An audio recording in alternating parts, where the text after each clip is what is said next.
is signaling that cybersecurity professionals whose findings do not align with its narrative risk having their business and livelihood subjected to spurious and retaliatory targeting. And here we have a prime example of Donald Trump using the machinery of the federal government to intimidate into silence those who refute his big lie that the 2020 election was stolen and played by widespread fraud. And he's gearing up to do the same thing for 2026 and 2028. Trump has stacked DOJ, the Department of Justice, Department of Homeland Security, and other parts of administrations with cronies, sycophants, and loyalists who perpetrate the big lie in 2020 and organize the Stop the Steal movement that culminated in the deadly insurrection on January 6th. Notable examples include the following.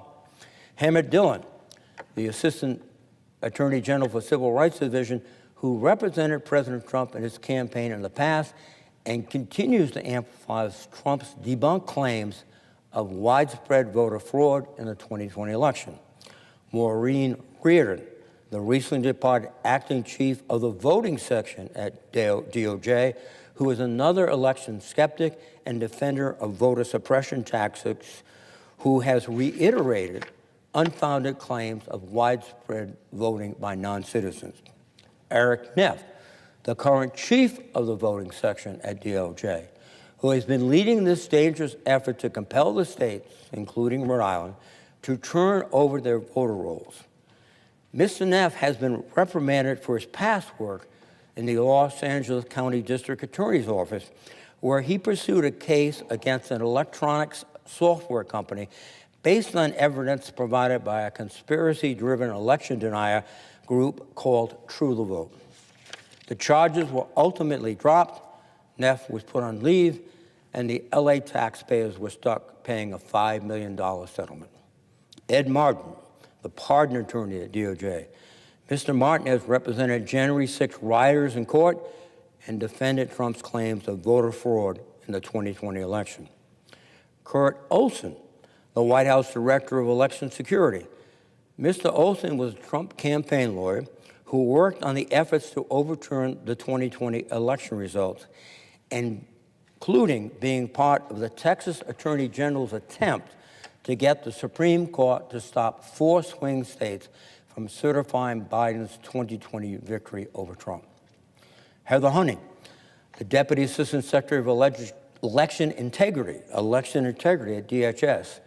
Ms. Honey worked closely with Cleta Mitchell, who participated in Trump's infamous call with the Georgia Secretary of State, pressuring him to find sufficient votes for Trump to win the state, which I think most casual observers would cite as one of the most egregious attempts to influence votes illegally that we've seen, certainly from a president. Honey was on the ground in Maricopa County, Arizona, for a Republican-backed audit seeking proof of fraud in the 2020 election. Honey pushed a conspiracy that there were more votes counted than were cast in Pennsylvania. And Greg Phillips, the director of the Office of Response and Recovery at FEMA. Mr. Phillips was a board member of True the Vote, the organization that traffics in conspiracy theories that Mr. Neff used to pursue a faulty case against an election software company. Phillips made the outrageous claim that he reviewed voter rolls with over 3 million non-citizens on the rolls in 2016. Absolutely preposterous. But he is part of the organization that will ensure integrity in the 2026 and 2028 elections. The machinery of the federal government has already been deployed through these individuals and others to relitigate the 2020 election and intimidate election officials into doing Trump's bidding in 2026 and 2028. On January 28th, the FBI raided the election office in Fulton County, Georgia, and actually seized ballots. Fulton County contains the state's biggest metropolitan area, Atlanta, where 500,000 votes were cast in 2020. According to court documents, The reason for this raid were the same claims and conspiracy theories that undermines Trump's big lie about the 2020 election.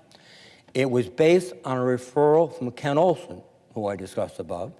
He was a key person who tried to steal the 2020 election and is currently working in the White House, which historically and for good reason has not directed law enforcement, which is supposed to be nonpartisan, based on facts and evidence in the law, not the whim of the president. The FBI's affidavit claimed a discrepancy in voters cast and voters counted of 3%. But in reality, those numbers were off by less than 0.2%. That the FBI would mislead the court to justify this raid about 2020 should give everyone tremendous concern about what kinds of falsehoods will underpin efforts to subvert results in 2026 and 2028. A similar investigation about the 2020 election is underway by the FBI in Maricopa County, Arizona, which is the state's largest metropolitan area. So why is the FBI investigating an election that occurred 6 years ago? And why is the FBI focused on the biggest cities in the two states that swung the election against Trump? Again, it's to perpetrate the big lie and to lay the groundwork for interference in the 2026 and 2028 elections. It's not just the federal government that has been stacked with election deniers who are dedicated to making sure Trump remains in power. Trump has also installed allies at every level of state and local election offices. These allies stand ready to do his bidding and disenfranchise large numbers of voters who oppose him. These efforts by Trump's enablers have already disenfranchised American citizens. In North Carolina, Republicans sought to cancel 65,000 votes in a judicial election last year. An estimated 8,000 of the votes were military votes and overseas votes. Speaking of the military, Trump may be preparing to use the National Guard in order to deter Americans from exercising their constitutional right to vote. He signed an executive order requiring each state to be ready to deploy a National Guard response force with a total of 23,750 members nationwide that can be ordered into states without consent of local governors. And under existing law, the president has command of a quick reaction force of 2,000 National Guard members. He can deploy them nationwide to any state within 8 hours of notice. Trump may try to abuse his authority as commander-in-chief to place these forces in polling places, perhaps in Fulton County or Maricopa County, under the guise of protecting them. They could be used to quell protests if Trump tries to steal another election. Trump famously did not deploy the Guard to defend the Capitol on January 6th, but now the pendulum may well swing in the other direction. He could preemptively deploy the Guard to deter people from voting. Steve Bannon, last month on a podcast, stated that we're going to have ICE surround the polls come November. President Trump has to nationalize the election. You've got to put not just ICE, I think, you've got to put and call up the 82nd and 101st Airborne on the Insurrection Act. You've got to get around every poll and make sure only people with IDs, people actually registered to vote, and people that the United States, that are United States citizens vote in this election. So here you have Steve Bannon, someone who is very close to Trump and who essentially served as his consigliere in the first administration, openly saying that the military and ICE should be enforcing the SAVE Act. Mr. President, Steve Bannon said he wants the 82nd Airborne to do voter intimidation. I served in the 82nd Airborne. I was a platoon leader and a company commander.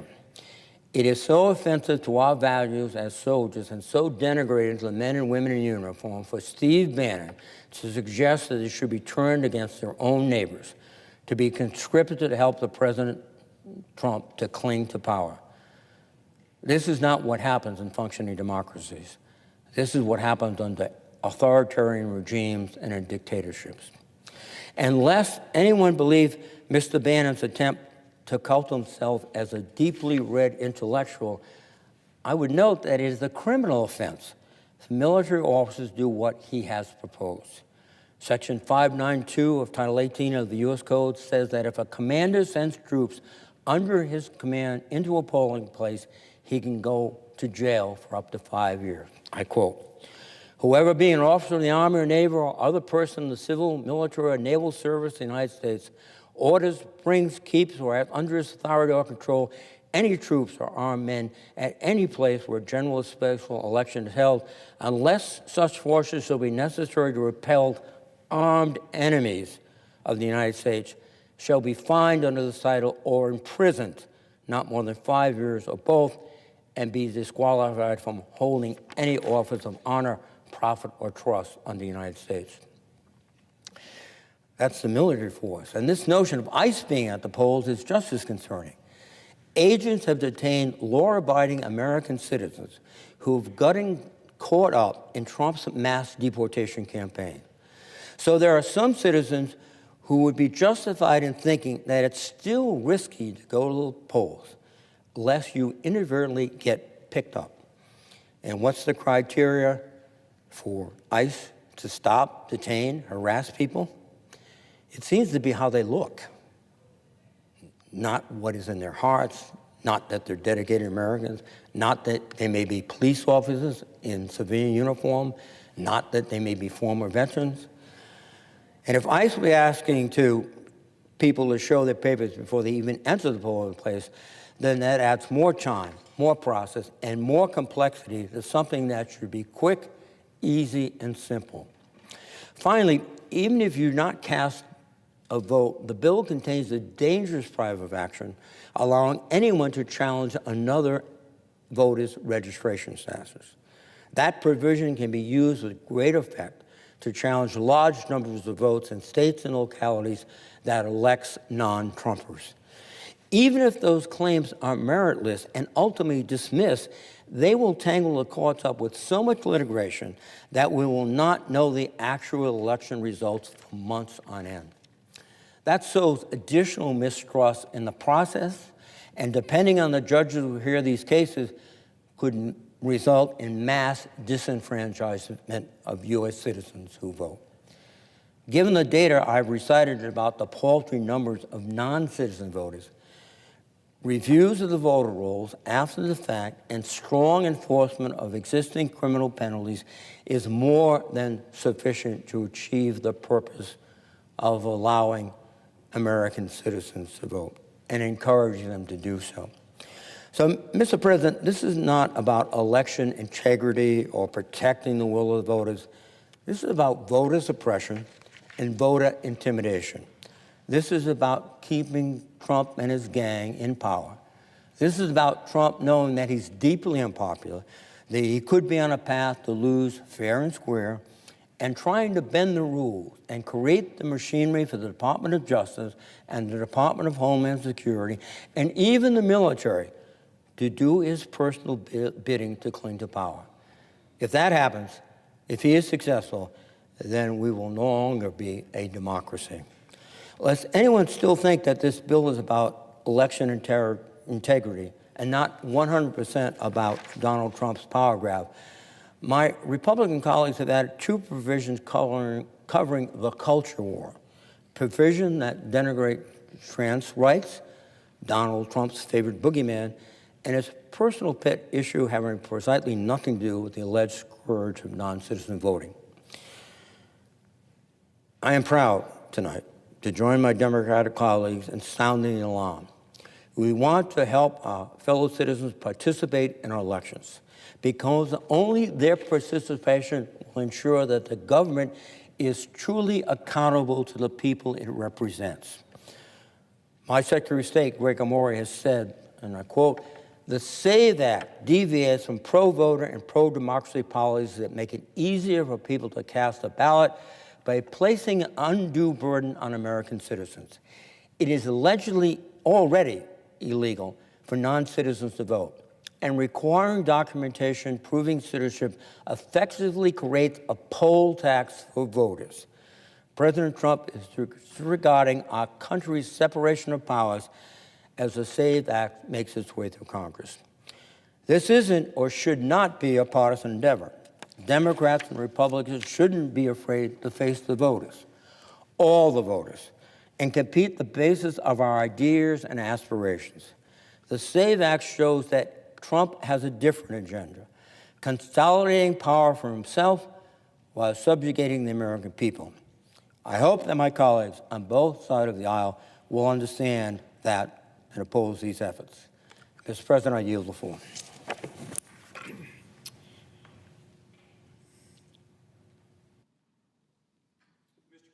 The senator from Florida. Mr. President, rise today for the hardworking American families who are struggling to make ends meet.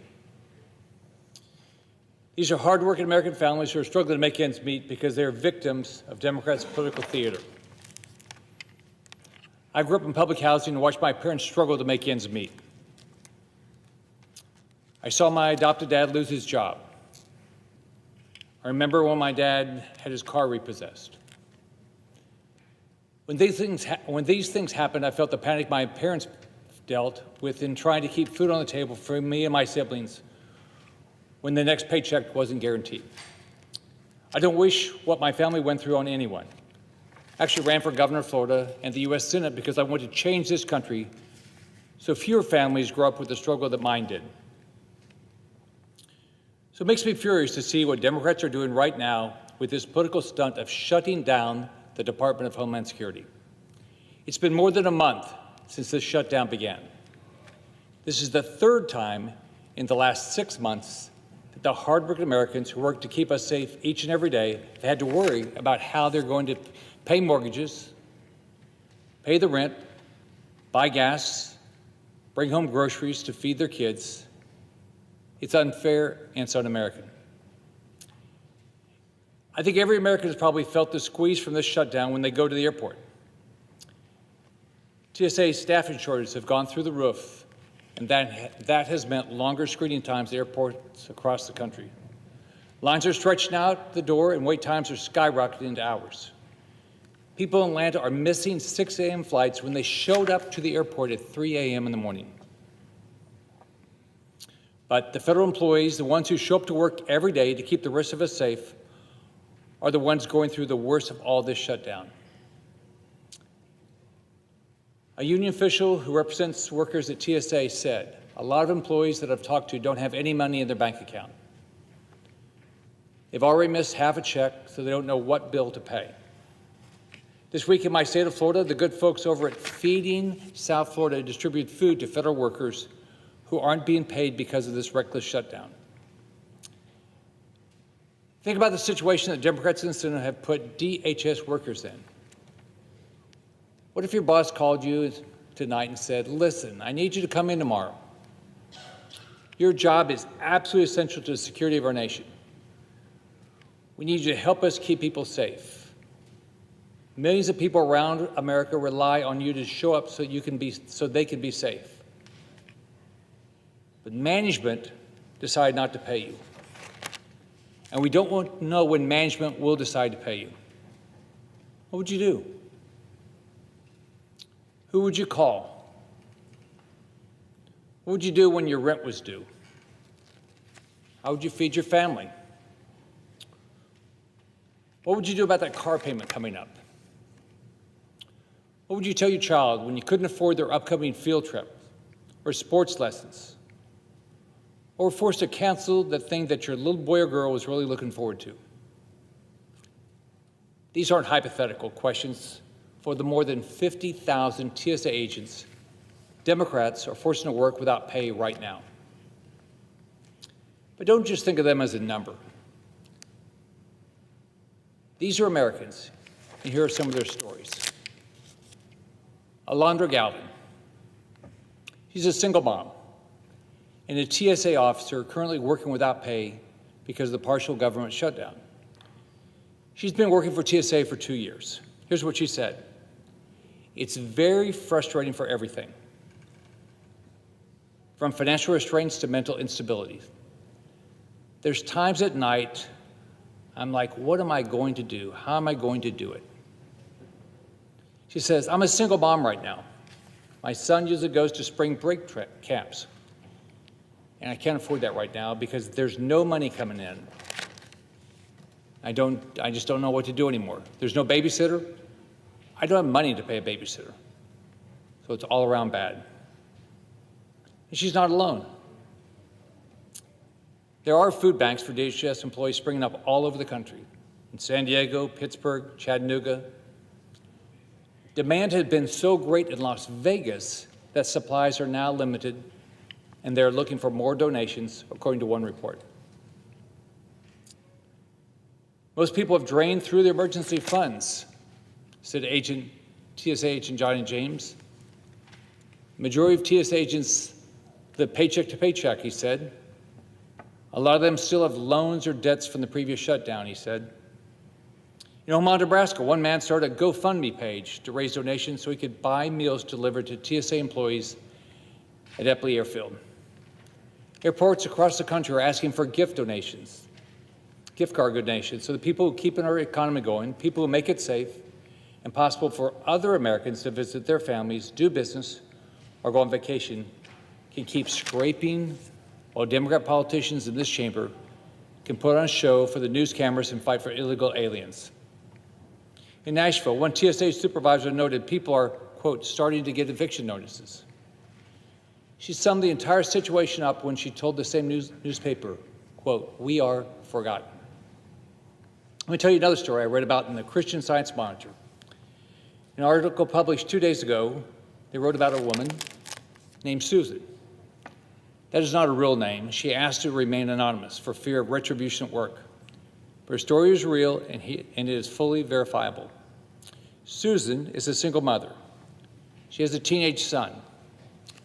Next month, she will mark her 10th anniversary as a TSA employee. 10 years of showing up.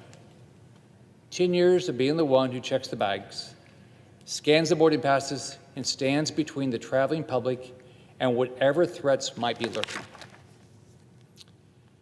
Before the longest government shutdown in American history last fall, the 43-day shutdown, Susan had finally paid off all of her debts, all of them. For a single working mother, that's pretty amazing. Susan went through years of sacrifice, years of careful budgeting, years of telling her son no or not yet. And she got there. She was debt-free. Then the fall shutdown came, and the one after that, and now this one. Today, 2 of Susan's credit cards are maxed out. She has 3/4 of a tank of gas left, and enough of the food in the house to make it until yesterday. She has $1.15 in her bank account. Still, when talking to a reporter for the Christian Science Monitor, she said she was one of the more fortunate ones. She said, quote, we just dig in and hope that we get paid before we get evicted and our cars get repossessed. Susan is still going to work every day. She's still showing up to protect the traveling public. She's doing it on empty pockets, on maxed out cards, on borrowed time. And she considers herself one of the lucky ones. Think about what that says about the people who are less fortunate than Susan. Democrat members of the United States Senate. These are our fellow citizens. These are patriotic people who made the decision to serve our federal government, and you are torturing them. Meanwhile, every Democrat senator who voted to start this shutdown is getting paid. Now, the average salary of a TSA agent is around $50,000, Mr. President. U.S. senators make $174,000. And while the folks at TSA are working-class Americans fighting every day to live their dreams, the average net worth for a Democrat in the Senate is nearly $3 million. I'm not here to shame those who have worked hard and been successful in life. I've worked my butt off during my life, and I've been very successful. And I don't apologize for a second. But in addition to donating my entire Senate salary every year, I'm also not the one sitting here today denying a paycheck to the more than 260,000 hardworking Americans at DHS. The last time the Democrats shut down the government and hurt our federal workers, one of my colleagues on the left said that he couldn't go without his Senate paycheck because he has a mortgage to pay. What the hell do you think the hardworking people at DHS have to do? They have bills to pay. They have mortgages. They have to pay the rent. They have to buy groceries. It makes you sick. It makes you sick to hear a member of the United States Senate who voted to not pay people say something so insulting. Imagine how it makes someone at TSA feel to hear that. A U.S. Senator needs to get his paycheck to pay his mortgage, but if you're at DHS, good luck. I think that's disgusting. If Congress shuts down the government, members shouldn't get paid. I have a bill to make sure that's how it works. My No Budget, No Pay Act will keep everyone in this chamber from getting a paycheck if we can't provide them to the hardworking men and women who work in our federal government. There needs to be serious personal consequences for politicians that want to play games with people's lives and cut off their paychecks. We need to pass my No Budget, No Pay Act. After hearing about the suffering that Democrats have caused for the TS agents, I talked about it earlier, how can anyone here oppose this? Sadly, the answer to that question is the same as the answer to the question of how we got here in the first place. I don't get it, but Democrats want to defund the police and shut down ICE and CBP. Why? Because the brave officers in these agencies are simply doing their jobs and enforcing existing U.S. law. Here's what happened. During the Biden administration, Democrats allowed the office and power of a mentally incapacitated president to be hijacked by unelected radical staffers. Once these staffers seized the levers of power without President Biden even realizing it, they opened our southern border and allowed, or actually encouraged, millions upon millions of illegal aliens to flood into the United States. They let criminals in, rapists, murderers, child abusers, drug dealers. They all flooded in. They let drugs pour in over the border and poison the American people. And my Democrat colleagues did nothing to stop it. It was a national disaster, and the American people saw that it was intentional and would ruin our nation. So they elected President Trump. They elected President Trump to take the White House and Republicans take control of Congress because the American people knew we would clean up Biden's mess and secure the border. The agenda wasn't a surprise. President Trump ran on securing the border and getting criminal aliens, illegal aliens out of our country. It's probably the biggest reason they elected President Trump. Now that he's executed on that agenda, I don't get it, but Democrats can't stand it. He's doing all of their work to let illegal aliens flood across our border. He's doing it without passing any new laws. He's simply allowing ICE and CBP to do their jobs and enforce the laws that are already on the books. It's incredible what simply letting people do their jobs can accomplish. Now, because radical Democrat mayors and governors won't work with ICE, and in some cases are actively encouraging resistance against our federal law enforcement, there's been conflict. 2 Americans, Alex Priddy and Renee Good, lost their lives with incidents with federal agents. It's horrible. I wish it never happened in this country. My heart goes out to their families. If we didn't have illegal sanctuary cities and states, ICE would be able to peacefully detain individuals at jails. That's how we do it in Florida. We don't have issues with ICE. But there are liberal mayors and governors who want to put the concerns of illegal aliens over American citizens and American law enforcement. It doesn't make any sense to me. President Trump has made offer after offer to Democrats to address the concerns they have with ICE actions they have forced to happen. President Trump is trying to meet this moment with reasonable reforms to how ICE operates. He's even said he'll bring ICE agents to help our TSA agents. But Democrats aren't engaging. There are violent, illegal aliens in our country. We have to remove them. If you don't believe me, here are three names: Rachel Marin, Jocelyn Ngari, Laken Riley. Rachel Marin, Jocelyn Ngari, Laken Riley. A mother and a child and a college student. All murders. 3 lives that were shattered. 3 families that were devastated. Why? Because of the horrific violence caused by an illegal alien. These are the people that ICE is targeting. And in my mind, it's worth it. If ICE can save one person, if ICE can prevent another woman facing the same fate as Rachel Marin, Jocelyn Ngari, and Laken Riley, it's worth it. I don't get it, but Democrats insist on protecting illegal aliens with sanctuary policies while they spit in the faces of American law enforcement officers who risk their lives every single day to keep us safe. It's happening here just outside Washington. Last month, a 40-year-old mother from Fredericksburg, Virginia, was stabbed to death. She was stabbed to death while standing at a bus stop in Fairfax County, Virginia. Her name was Stephanie Minter. On a Monday morning, a mother was ripped from her children by an illegal alien that officials in Virginia refused to let ICE deport. Stephanie's alleged killer had a long criminal record. He was a known violent criminal who Fairfax County described as being, quote, a danger to the community. But not only was he never handed over to ICE, he was let off the hook again and again. He had more than 30 arrests to his name and charges of malicious wounding, assault, drug possession, identity theft, firing a weapon, contributing to the delinquency of a minor. Over and over, the charges were dropped and he was released.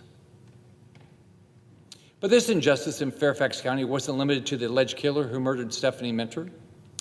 The Center for Immigration Studies found that from October 2022 through February 2025, the Fairfax County Adult Detention Center freed more than 1,000 deportable individuals in direct defiance of over 1,150 ICE detainers.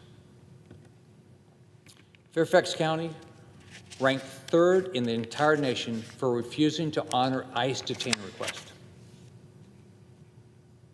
And soon, all of Virginia could follow suit. Because the same week that Stephanie Minter was murdered at that bus stop, new Governor Spanberger ordered the termination of all 287G agreements between state agency and ICE. Think about that for a second and ask yourself, how could this happen in America? Sadly, this is the reality facing Americans in Democrat cities, counties, and states. According to DHS, sanctuary jurisdictions across the country declined to honor 17,864 ICE detainer requests in 2025 alone, nearly 18,000 in 1 year. In California alone, over 4,500 criminal individuals have been released since January 2025, despite active ICE detainers. The crimes those individuals were associated with include homicides, assaults, burglaries, and sexual offenses. In New York, ICE has documented cases where individuals with records including rape, strangulation, and burglary were repeatedly released by sanctuary policies.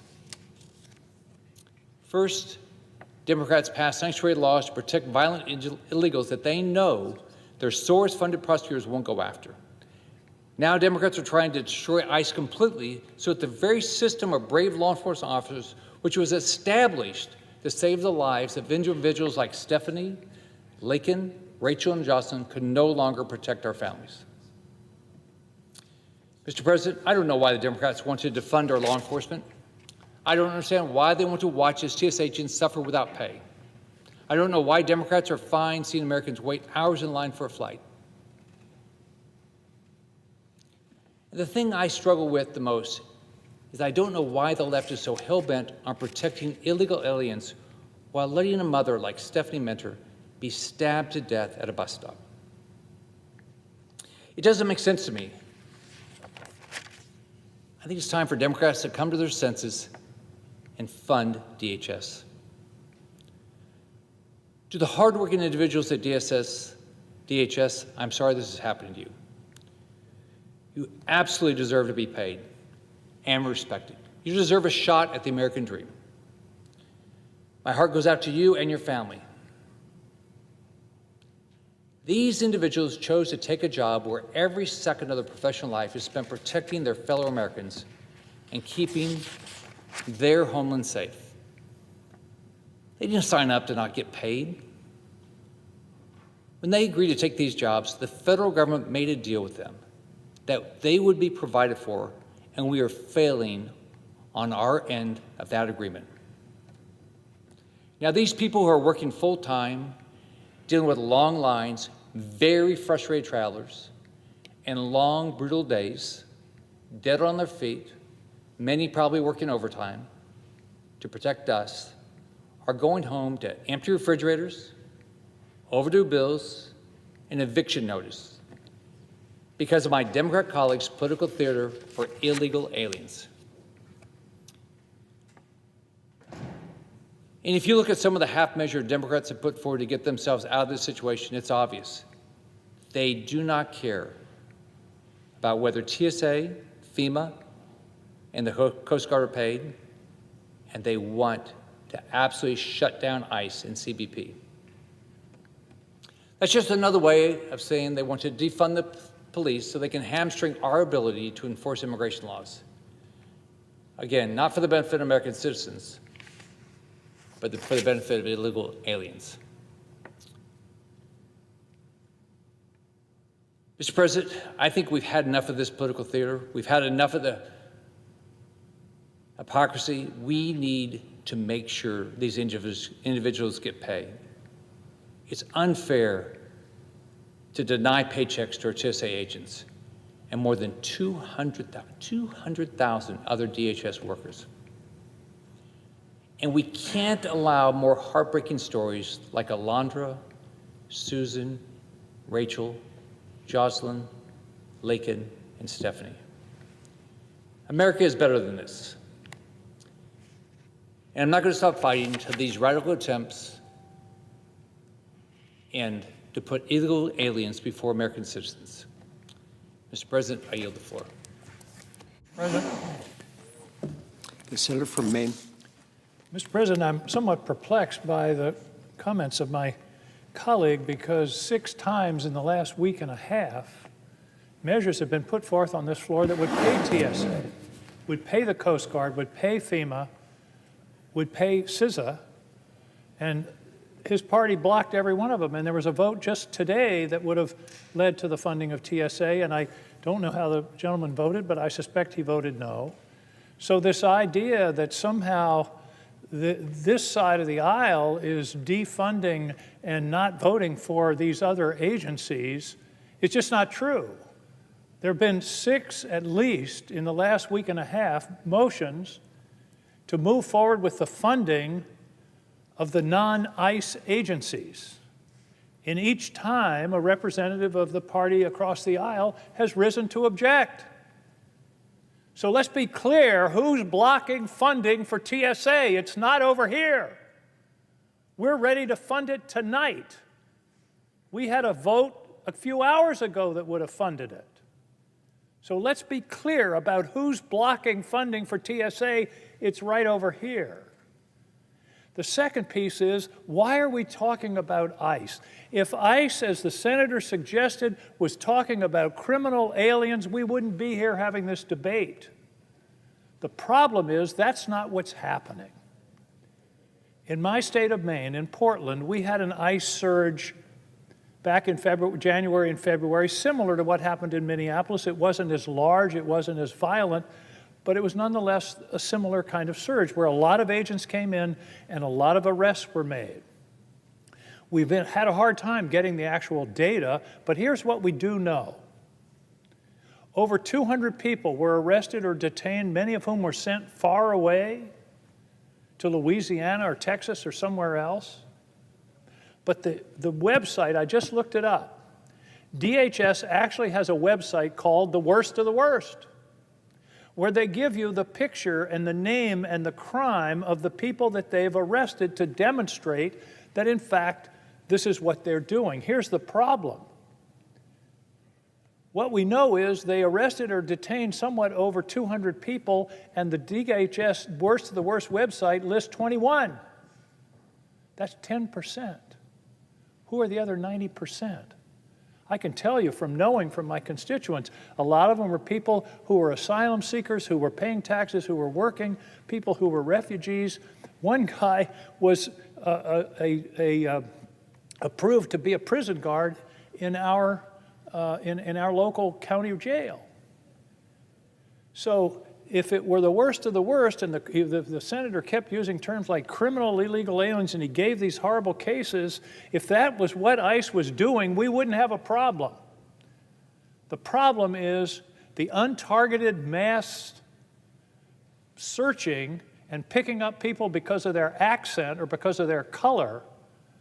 That's what we're talking about here, and that's what we should be focused upon. And indeed, there are discussions going on right now to try to find some resolution. By the way, nobody's talking about defunding ICE.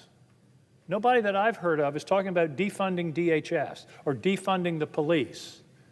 We're talking about guardrails applied to ICE similar to the guardrails and the codes of conduct that apply to every police force in America. I suspect the city of Miami has a code of conduct that talks about how do you respond to use of force, when warrants are required.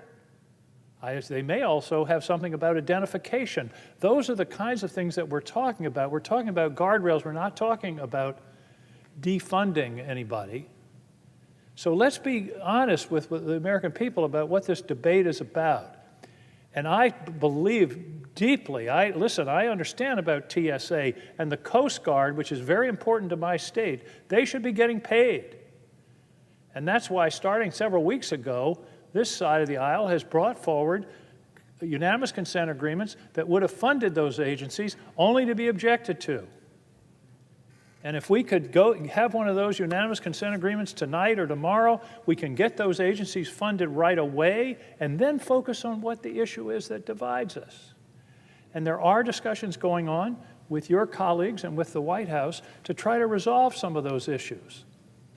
But let's not talk about how, and I'm an independent, although I caucus with these guys, but let's not talk about the Democrats are shutting down TSA. The Democrats are moving to fund TSA and are being blocked by the other side. So let's be clear about what's going on here. And if we can solve and we can fund those other agencies, which we should, I agree, and then we can talk about guardrails for ICE and putting them under the same kind of reasonable constraints of every other law enforcement agency in the country. In my whole life, I have never seen a law enforcement agency that wears masks. Why do they wear masks? Because it's intimidating. It puts people in fear, citizens in fear, and it also, Mr. President, gives a license to the person with the mask on to act not in the public interest. It emboldens somebody to use the force that they have. And I understand about doxing, and we can have a law, we can pass a statute making doxing of these agents illegal and a crime, and a serious crime. I understand that. I've got a draft of that here, of that law. And I think that should be part of our discussion. But I think we really should be talking about what is it that we're trying to resolve here with regard to the guardrails on ICE. And the original communication from the minority leader and the minority leader in the House said nothing about defunding. They talked about what are the restrictions that we need to talk about. Warrants. This is Constitution 101. You don't break down somebody's door without a warrant unless there are certain exigent circumstances. The president's a constitutional scholar. He understands the Fourth Amendment. But those are the kinds of things that we need to be talking about, not should we be paying TSA officers? Of course we should. So let's vote it. Let's do it. Let's put it on the floor and get that done tonight or tomorrow, and then we can focus on the issue that's before us. So I just believe that this body ought to be coming together and talking about the real issues and trying to resolve them and not having collateral damage of these other agencies. For myself, given what happened in Maine and what happened in Minnesota, I cannot vote for a budget that leaves ICE rampant without the guardrails that apply to every other police force in the United States. I can't in good conscience do that. And that's why I'm voting to move forward with funding of the other agencies, but to focus on ICE, to try to get some reasonable guardrails, and we are negotiating and working toward those. But in the meantime, let's pay the TSA people, let's pay the Coast Guard, let's pay CISA, let's pay FEMA. I get that. But let's be clear about who's blocking that. Thank you, Mr. President. I yield the floor. Mr. President, Senator from Florida. so let's remember who shut down Homeland Security. Democrats shut down Homeland Security. They voted to shut down Homeland Security. They wouldn't fund it. And they funded because they don't want ICE to be able to do their job. And it's a problem that Democrats caused because the border was completely open for 4 years. So if we do one part and don't do the rest, we know what's going to happen. ICE will never get funded. And with regard to masks, law enforcement does use masks because they have to protect their privacy sometimes. There is doxing going on. I mean, think about it. All of us have security, probably. I've been swatted. Maybe you have been. My colleagues have been swatted. And think about these agents. They don't have security at home when their family's at home.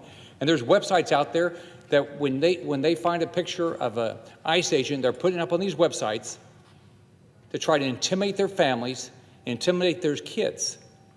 So, sure, I think we ought to always have reasonable restrictions on how law enforcement works. But ICE is busting their butt to solve a problem that was caused by 4 years of completely open borders that nobody on the Democrat side wanted to talk about. And now ICE is trying to do this job and clean up a mess. Then all of a sudden, now the Democrats want to put all these rules on them that they can't even do their job. So that doesn't make any sense.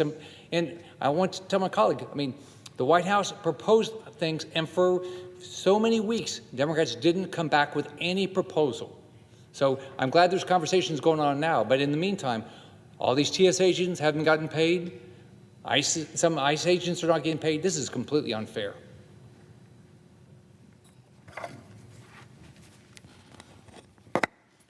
Mr. President, let the record show that a real debate broke Senator out from for a Maine. few minutes on the floor of the United States Senate.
President, Majority Whip. I ask unanimous consent that the Senate resume legislative session and be in a period of morning business with senators permitted to speak therein for up to 10 minutes each. Without objection. I ask unanimous consent that when the Senate completes its business today, it stand adjourned until 12 noon on Sunday, March 22nd, that following the prayer and the pledge, the journal of proceedings be approved to date, the morning hour be deemed expired, the time for the two leaders to be reserved for their use later in the day, morning business be closed, and the Senate resume the House message with respect to S. 1383. Without objection. Mr. President, for the information of my colleagues, we expect a cloture motion on the Mullen nomination at 1 p.m. tomorrow. That will be a vote. If there is no further business to come before the Senate, I ask that it be a stand adjourned under the previous order following the remarks of Senators Lee, King, Kim, and Blumenthal. Without objection. Thank you, Mr. President. I yield the floor. Senator from Utah. Mr. President, we've had more discussions today on a number of topics. One of the topics that has commanded a lot of today's discussion is the bill that is now pending before the United States Senate, the Save America Act. There have been more assertions made on this bill today than there have in the past, and so I need to address each one of those points, particularly those that have not been refuted, or at least adequately refuted today in connection with these debates. While it's difficult to know exactly where to begin, I'm going to begin before I refute these, just with a generalized statement up front that will facilitate my ability to refute the scurrilous and false arguments that have been made against this bill.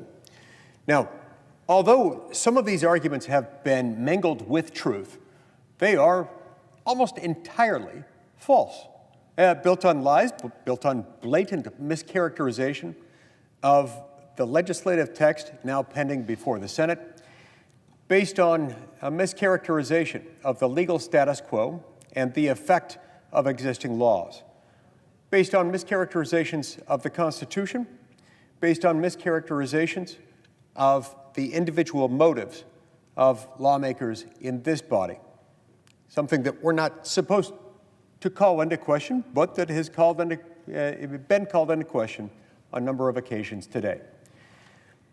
So first, as to the general backdrop against which we are operating, we remember that the whole purpose of the Save America Act is to make it easy to vote and hard to cheat.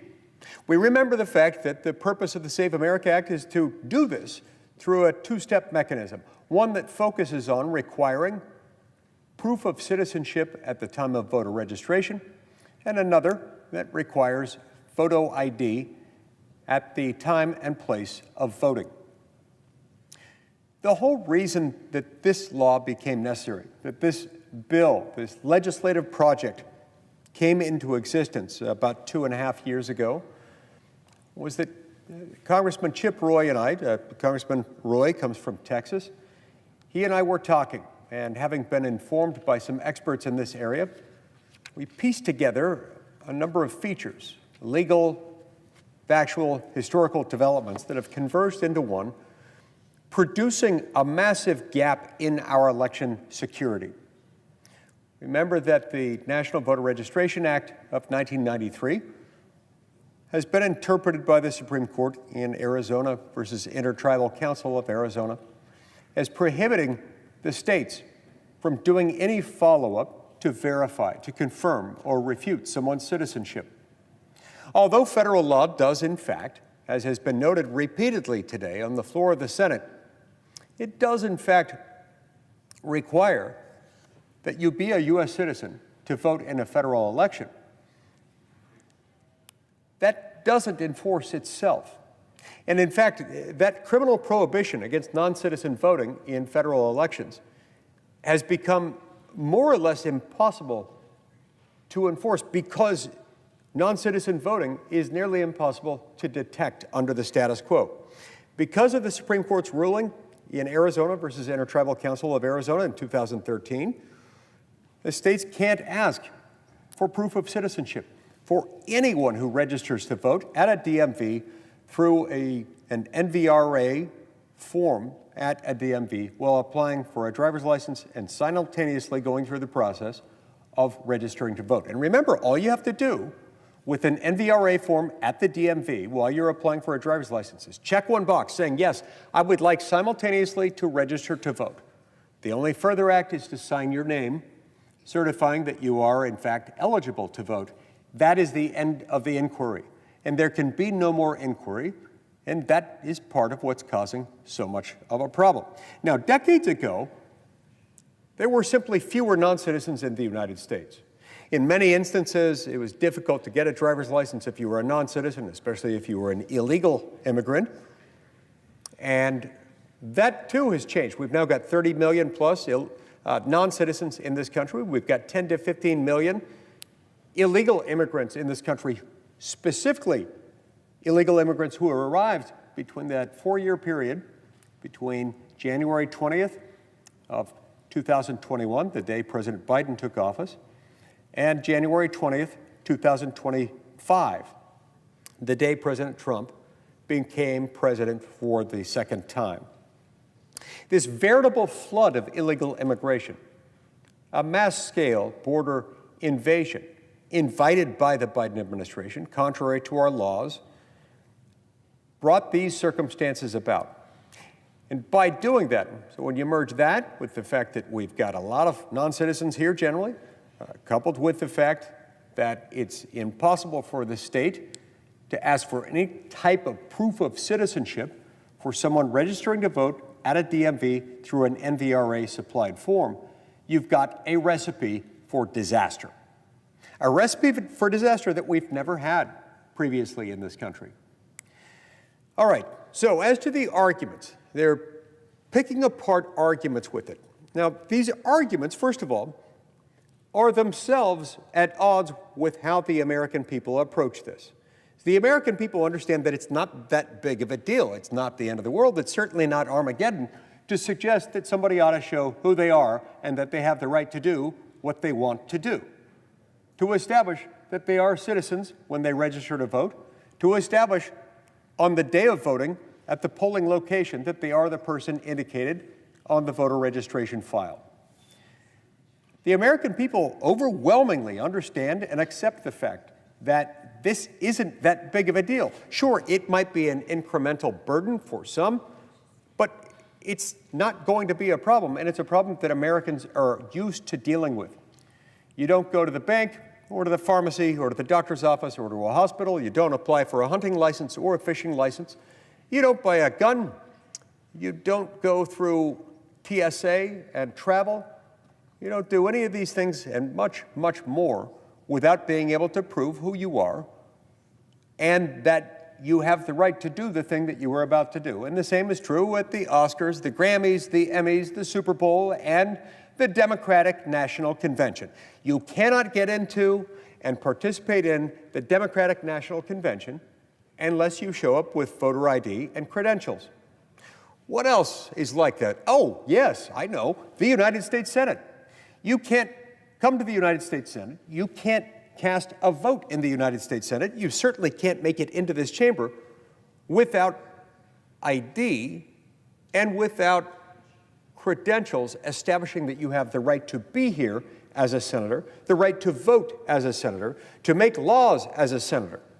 Every one of us have had to go through this over and over again, not just when we vote or do any of the other things that I mentioned, but when we register as candidates, we got to show who we are and that we're eligible to run for the United States Senate, that we meet the constitutional requirements for service in the United States Senate. We got to show our ID again when we vote, and then even after we win our elections, if we are so fortunate, as those of us serving this body have been, you still have to show up and produce an ID on a couple of different occasions.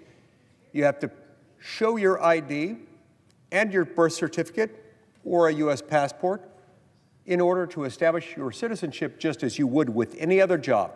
Remember, every American citizen who has any job as an employee in the United States of America has to establish their citizenship. They have to do that by either showing a U.S. passport that establishes citizenship or alternatively a birth certificate and a photo ID.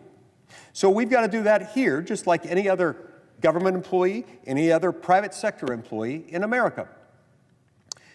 But as senators, we also have to show up with other documentation, in addition to showing that we are who we claim to be, and that we are that person who claims to have been elected to the United States Senate in the most recent senatorial election. We also have to show up and have the benefit of an election certificate by our chief elections officer, Secretary of State, or Lieutenant Governor in most states, to establish that we are eligible to participate here. So this is no different. And the Democratic National Convention, Republican National Convention as well. These are not unusual standards or requirements. And so let's get on to these arguments.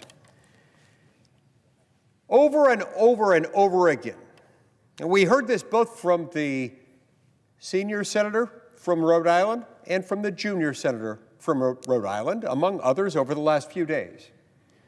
We're being told this would bring about a massive campaign of voter disenfranchisement. Let's remember what disenfranchisement means. In this context, it means you're taking people who can vote today and making it so that they can't vote tomorrow. This is an argument conceived and held by the devil himself because it's just utterly false. There is not a scintilla of truth to this. You could try to breathe life into it by adding inference upon inference, taking different statements out of context. You would still be lying if you were making this argument because there's nothing about it that it disenfranchises anyone. If anything, Madam President, what this would do is this would prevent the disenfranchisement of actual U.S. citizens by those who are not citizens of our country, by those who, whether through mistake or more likely fraud, may register to vote, notwithstanding the fact that they're not eligible to do this. The modern left has become obsessed with what they consider victimless crimes. We hear about this from the modern left all the time, and we've heard about that in this very chamber this very day. They approach non-citizen voting as if it were such a minor thing, not only in terms of the numbers, the frequency or infrequency with which it occurs, but also that if it does happen, let's not worry about it. Remember, our mantra is, let's make it easy to vote and hard to cheat. Their mantra appears to be, let's make it easy to vote and screw the rest. We don't care. Easy to vote. When you focus obsessively on easy to vote to the exclusion of all other things, you're not just increasing marginally the risk of voter fraud, something that they claim doesn't exist, and that we have invented into existence because of our own tendencies toward paranoid fantasy. But they're also ignoring the fact that when we allow that to happen, we are disenfranchising actual American citizens because their vote matters less. Their vote can be canceled out entirely by 1 or more, or 1,000 or more, or 10,000 or more people who vote in the same jurisdiction who might not be eligible to do so. So yes, it matters. And this is not disenfranchisement. It's a little bit like saying you're excluding entire categories of people by requiring them to prove who they are when they start a job, something that we all have to do every time we start a job.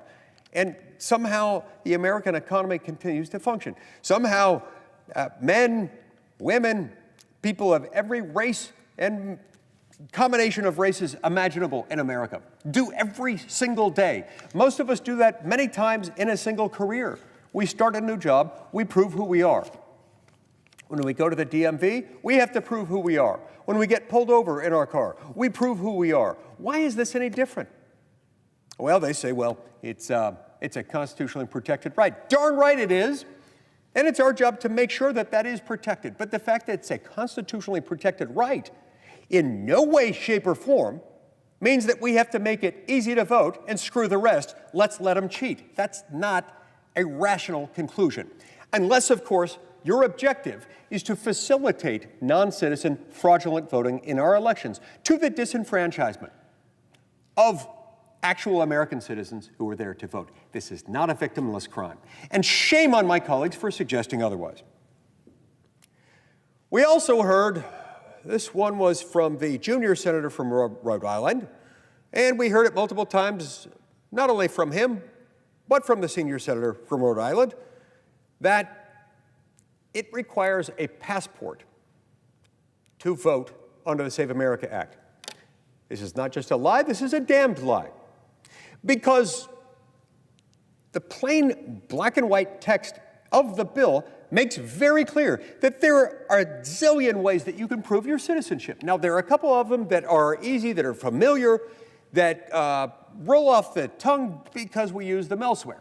Like, for example, providing a U.S. passport that establishes citizenship on its own. And like showing up with a birth certificate and a government-issued photo ID. That'll do it too. Those are the documents we use in the employment context under the I-9 form. But there's a whole lot of other stuff we've added to this one. For example, there are certain types of driver's licenses. I don't mean real ID, because there are a lot of real ID driver's licenses that are issued to citizen and non-citizen alike. That's become a point of confusion. There's a subcategory of real ID driver's licenses known as the enhanced driver's license, issued by some states to some people that contain indicia on the face of the driver's license that it will establish citizenship. There are, as I understand it, some tribal identification papers that will also establish U.S. citizenship. Not all of them, but some of them do. There are a handful of other things that will do that. But, Madam President, in addition to all these mechanisms, you can also show up without a single document in hand.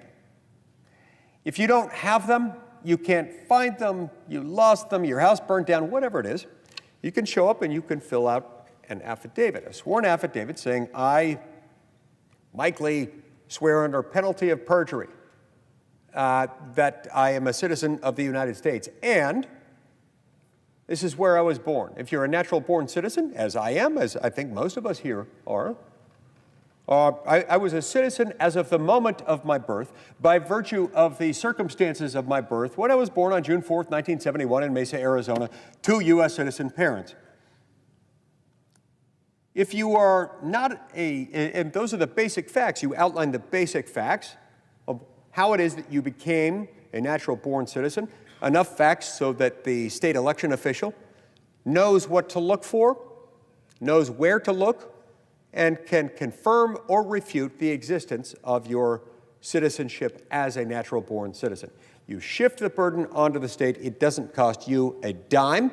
It doesn't even have to take more than a few minutes to show up and provide that information. Now, some might say, well, that too is a step. Well, yeah, there are a lot of steps in a lot of things, and it's what we do to make sure that the vote matters, to make sure that the vote isn't being just completely left open to fraud and manipulation. If you take the easy to vote nonsense far enough, and you don't couple it with anything that makes it hard to cheat, you really are just inviting and, in fact, guaranteeing fraud. You're guaranteeing effective disenfranchisement, nullification of U.S. citizen voting, and often facilitating foreign election interference, something that my Democratic colleagues claimed for years to be obsessively concerned about. And now, nah, let's not worry about it. We just want to make it easy to vote. So it's not true to say that you've got to have a passport to vote. One of the reasons why they like to make this argument, as dishonest as that argument is because passports, of course, are something that not everybody has. Some Americans do, but some don't. Some don't travel enough for it to matter, and if and when they need to travel outside the United States, they'll get one. And it's expensive. It costs a couple $100 to get a passport. All of us as senators have had a lot of experience helping our constituents get passports. Every one of us has had the experience, not just once or twice, but often once or twice a day, where we get a call from a constituent saying, I'm supposed to be boarding a plane, I'm on my way to London or Yemen or Tokyo or wherever it is, and I can't find my passport or it has expired, and we walk them through the process of doing it. It does have some expense involved, and there are often delays involved in getting one, but if you've got one, it can be helpful. But the reason they like to use that argument, falsely claiming over and over and over again for the last 4 days in a row that you've got to have a passport to register to vote under the Save America Act is because they like the fact that there is a cost associated with a passport, and they can use that to make one of the other spurious arguments, which is that this is a poll tax. Well, of course, Madam President, we outlawed poll taxes more than 60 years ago by constitutional amendment. And of course, this is not a poll tax because you need not shell out a dime. A poll tax is something that you have to pay for in order to have the right to vote. This is not that. Nothing like that. All right, next point.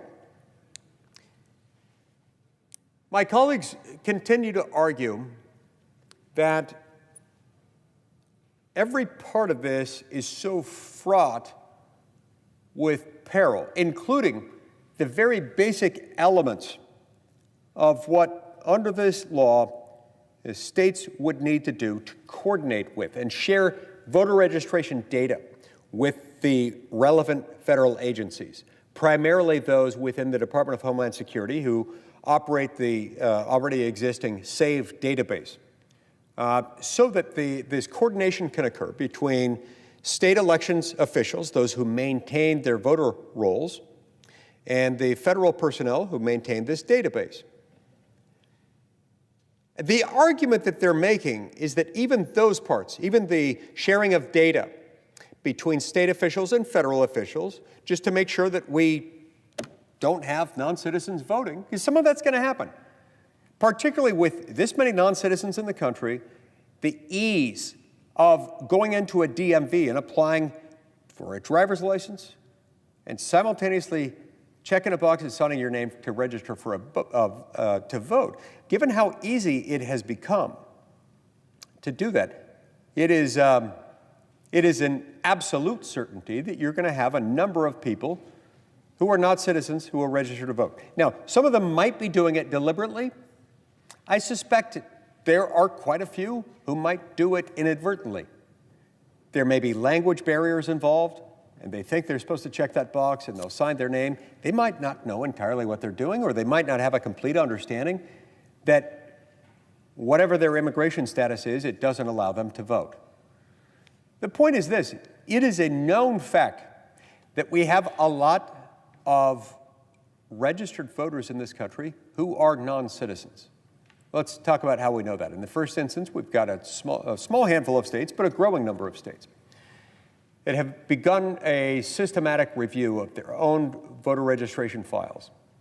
And they have shared their voter registration file data with the individuals and agencies within the Department of Homeland Security in Washington, D.C., to figure out who's a citizen and who's not. Those that have done this have found many thousands of non-citizens in their voter files so far.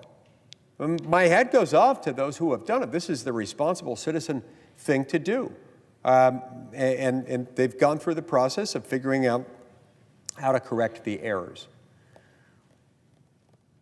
So some of them have found out that way. Others, as is the case, for example, with the state of Oklahoma, a general phenomenon that occurs all over the place, but in Oklahoma, they have a law designed specifically for this situation. Remember, Madam President, when you are summoned to show up for jury duty, that happens through a random selection of names from voter registration files in the jurisdiction in which potential jurors are drawn. So nobody should be summoned for jury duty unless they're on a list of registered voters. And when registered voters show up for jury duty, with some regularity, they will stand up and they'll say, hey, I'm not a citizen, and I therefore cannot serve as a juror. Now, there are all kinds of reasons. I've seen this happen as a lawyer many times. People get summoned for jury duty. Some of them will look for excuses not to do it. Some are really good reasons, others less so. You hear people joke about different ways they can avoid it. I've heard people joke about showing up and saying, I believe in jury nullification, that the jury can do whatever it wants without regard to the law. It doesn't matter, it's all our choice. And some say that that's a way to avoid it. I don't encourage that. Others will say, well, there was this great episode of the sitcom 30 Rock years ago where I believe Liz Lemon, the main character of the show, showed up for jury duty while dressed as Princess Leia, and with just as many indicators that she was really weird as possible, hoping that some of the lawyers would exclude her, perhaps using one of their peremptory challenges to get over it. Others still might show up and fraudulently claim that they are not citizens when in fact they are citizens. So in Oklahoma, in order to ferret this out, they passed a law and said, all right, if you show up for jury duty, having been summoned to show up as a potential juror, and you claim that you cannot serve because you are not a citizen, we're going to check. We're going to check to see if you are in fact a citizen. Because if you're not a citizen, you shouldn't have registered to vote, and that's one kind of a problem, and we're going to need to remove you from the voter registration files. If you are, in fact, a registered voter in our state, then you have just stated under penalty of perjury in order to escape jury duty that you are not a citizen when, in fact, you are. That is also a problem. Look, it's much better. Don't lie. If you really won't want to do that, show up dressed as Princess Leia or as Chewbacca or something like that. That's probably a better point. I don't recommend that either. Just do your duty as a citizen. Those states that have adopted procedures like that, whether in the form of a formal law, like Oklahoma, or as is the case in Michigan, just they've adopted a practice when they assemble those names, they run them through, and inevitably they find a whole bunch of them were in fact not citizens, and then they can remove them. In other states still, there are 4 or 5 states and the District of Columbia in which they openly admit that they register non-citizens to vote, because in some local elections within those jurisdictions, they allow non-citizens to vote. It's a terrible idea. I don't know why they would want to do that, but they do. There's nothing in the U.S. Constitution that prohibits it in a state or local election, and as long as there's nothing in state law or in the applicable state constitution that prohibits it, they're free to do so, and some of them have. Some of them do. Foolish as it is, they do it anyway. Curiously, in those states, when U.S. federal authorities have asked them to explain how it is that they deal with the problem of voter registration files consisting of people who are allowed to participate in certain local elections as non-citizens, how do they prevent those same voters who are not citizens but registered to vote from casting votes with a normal ballot as for federal offices like U.S. House of Representatives or U.S. Senate? Every time that question has been asked, they go silent. They won't say a thing, and then they refuse to cooperate. Now, a few minutes ago, I referred to a number of states that have on their own, just because they're good citizens, they've taken advantage of the SAFE database within the Department of Homeland Security. They've shared their data, usually having entered into a memorandum of understanding between the state and DHS beforehand. And then they say, hey, run the numbers. Show us where we've got people in there that we shouldn't have. To their great credit, they've done that. But there are a whole bunch of other states that adamantly refuse. Most so-called blue states, states with Democrat legislatures and or Democrat governors, have been refusing to do that.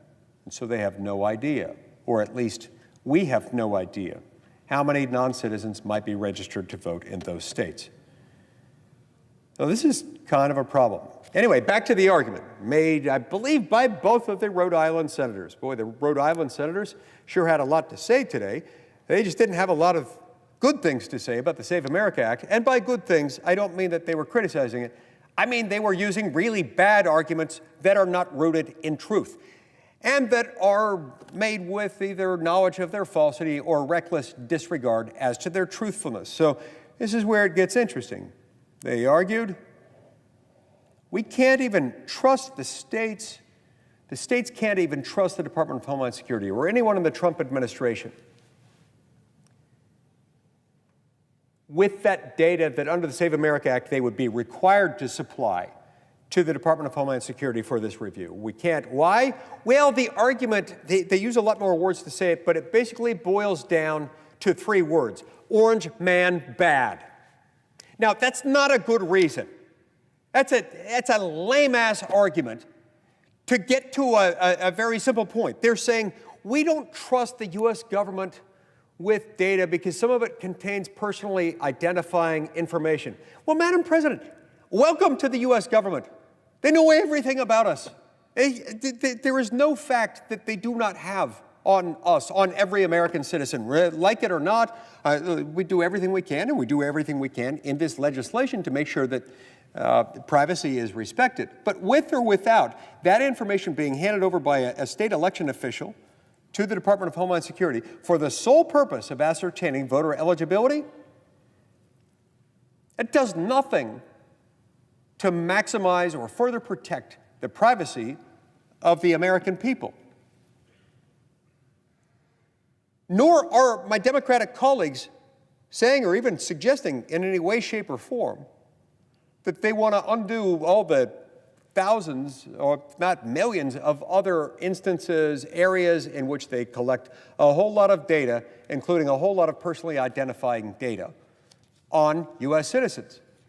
So they're just hyper-focusing on this one, where, by the way, the ease and simplicity of protecting the privacy and the personal information of individual U.S. citizens is far easier than it is in the context of the IRS or of the financial transactions or everything else that the U.S. government keeps track of. So this strikes me as pretextual, and of course pretextual is a fancy word for, it's a cheap excuse for the real reason. Now maybe we'll get to the real reason in a minute. Let's just say that they're opposing this for a reason, but none of the reasons that they are offering pass muster. Not one of them can withstand scrutiny. So their argument that Trump bad equals no state should have to share its data, even where necessary, in order to weed out fraud in federal elections. That argument isn't good. That argument is basically saying, we don't want our states to have to do that because we're pretty sure that our states have registered a whole bunch of non-citizen voters, and we don't want to have to give them up. From day one, when they talk about this, even before debate began in the Senate, my Democrat colleagues have been arguing that anyone whose name would likely trigger alarm bells through the processes established by the Save America Act, warranting their removal based on their status as non-citizens. They said that anyone who would likely be removed from the voter registration files would be more likely to be a Democrat than a Republican, and that would be bad for us. They've literally said this. Now, they're careful not to say because they're non-citizens, but that's the reason, that's the only reason you'd be removed through this framework, is if they're non-citizens.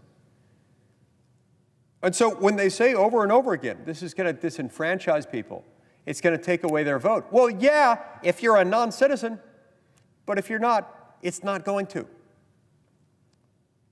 And so this process that they go through in defending the status quo and in saying that Armageddon will be upon us if we require people to show up with a photo ID when they vote, to show that they're citizens when they register to vote, and that the states are going to share their data on their voter registration files with the Department of Homeland Security just to make sure that they are, in fact, not voting in U.S. elections as non-citizens.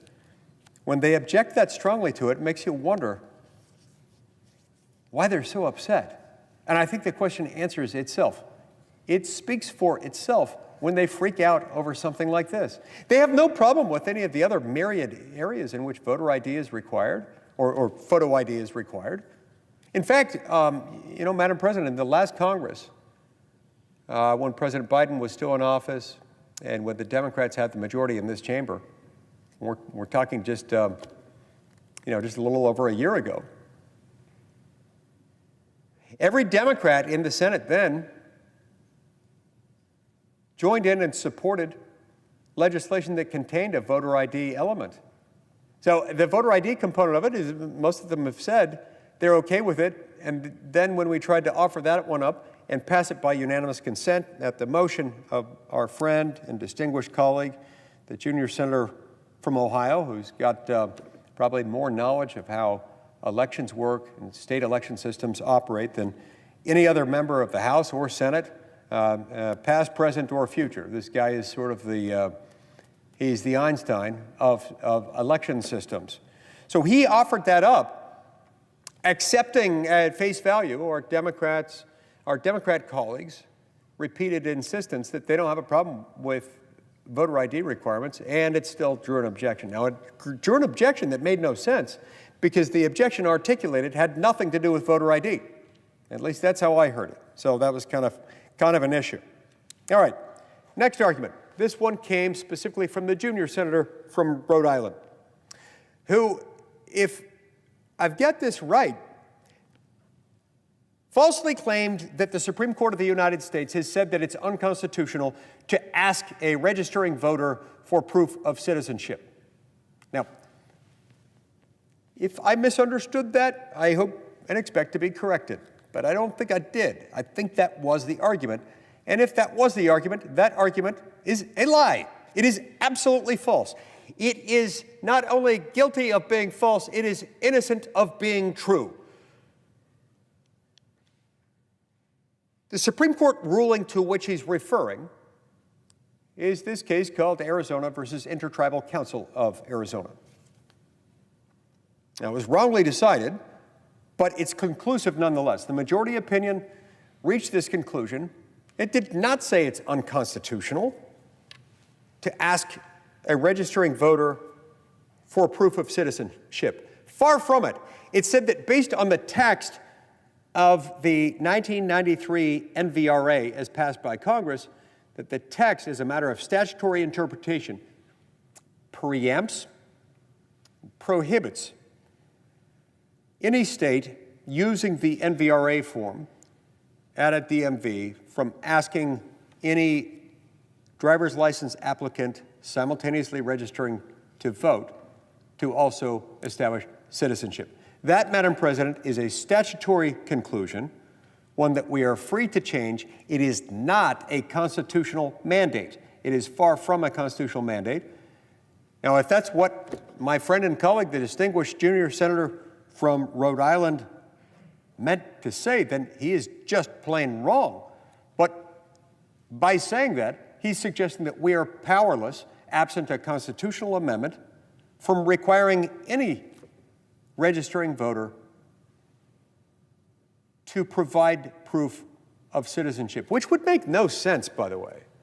I mean, given how many times you're required elsewhere in federal law, to say nothing of state law, but even just in federal law, to establish who you are and that you are a U.S. citizen. Now, for example, you have to do that in the I-9 every time you start a new job. Every American has to do that, or you can't start the job. You also have to do it when you apply for a passport. And then there are related issues of proof that you have to do in many, many other circumstances. If you want to buy a firearm, and you go into a federally licensed firearms dealer, you have to provide a photo ID. You then have to go through a background check. You have to show who you are. Now, to this, the Democrats say, oh, but this is a constitutionally protected right. You've got a constitutionally protected right to vote. True. There are multiple provisions of the U.S. Constitution that in different ways protect your right to vote. Yes, it is constitutionally protected. So too, Madam President, are a whole lot of other things. So too is your right to travel.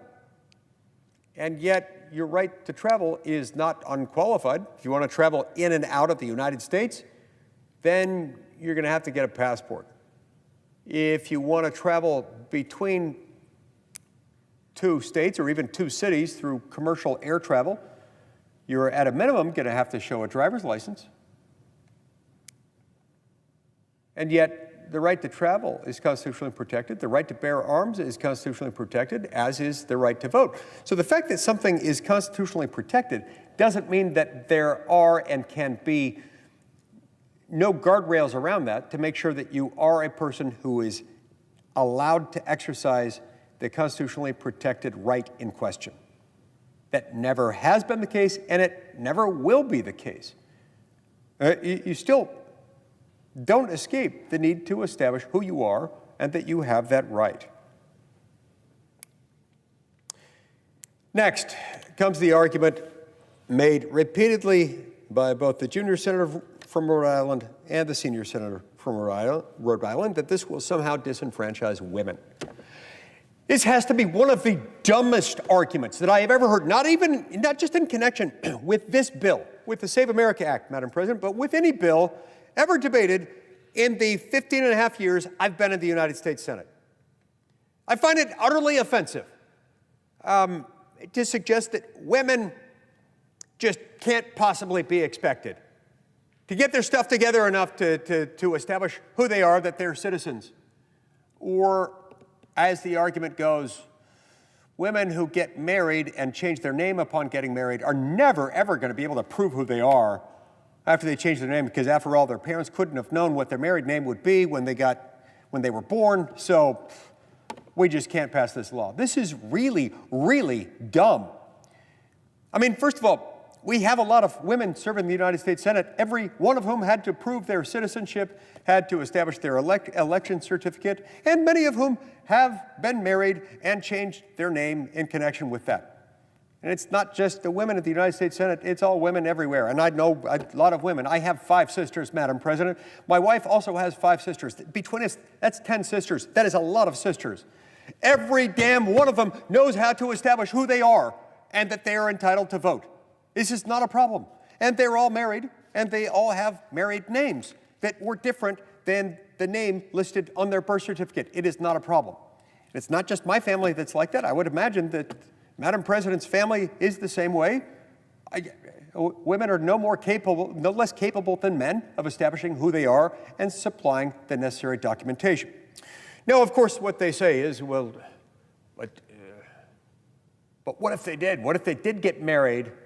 And what if they can find all the other pieces of documentation? Maybe their maiden name is still on a passport if they have one, and their maiden name would obviously be used on their birth certificate.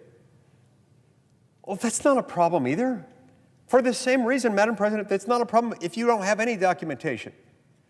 I mean, it's best if you've got the normal documentation, because it's going to save the state governments a whole lot of trouble under this bill. Makes it a lot easier for them if you just show up with the right documentation, which most people have. But if you don't, that's okay. We've made that okay too. You just have to do an attestation, a short paragraph outlining who you are, when, where you were born, how you became a citizen, whether you were a citizen as of the moment of your birth by virtue of the circumstances surrounding your birth, or whether you were naturalized, and if so, when, where, and how. It's not hard. You could write that out. Any American could write out that information in probably less than 2 minutes. I know I could. Whether or not it would be fully legible is a different question. I might need 3 minutes to make sure that my handwriting is neat enough to be read, and even then, it's a jump ball. It's an open question, but I'm pretty sure I'd be okay. Every single time we bring this up, they refuse to acknowledge the language in the statute, in the bill. Page 12, line 22, and the text that follows from it makes very clear that if you're missing any of that documentation, let's say you are a married woman whose birth certificate, whose passport, whose other documentation uses only your maiden name, not your married name, you can't find your marriage certificate. By the way, if you can find it, that's conclusive proof of the name change. You don't have to worry about it at all. But let's say you can't find the marriage certificate, you've got everything else, then you swear out a brief affidavit. I got married on July such and such of such and such a year, and I married so-and-so. His name is Jones. My maiden name was Smith, so I changed it from Smith to Jones. You're done. That's it. From that moment forward, whether you're missing one document or all documents, you fill out the affidavit, you hand it over to the state election official, they'll ask any follow-up questions they need, and from that moment forward, the burden is off your shoulders. The burden is shifted to the state authorities, whose job it is to confirm or refute your citizenship or lack thereof. States, remember, have access to all kinds of information.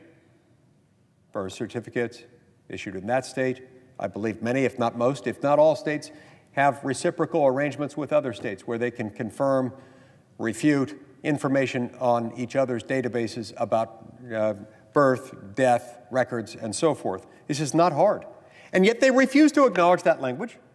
They just go on over and over again saying, oh, you're going to disenfranchise women. Look, the American people don't buy it.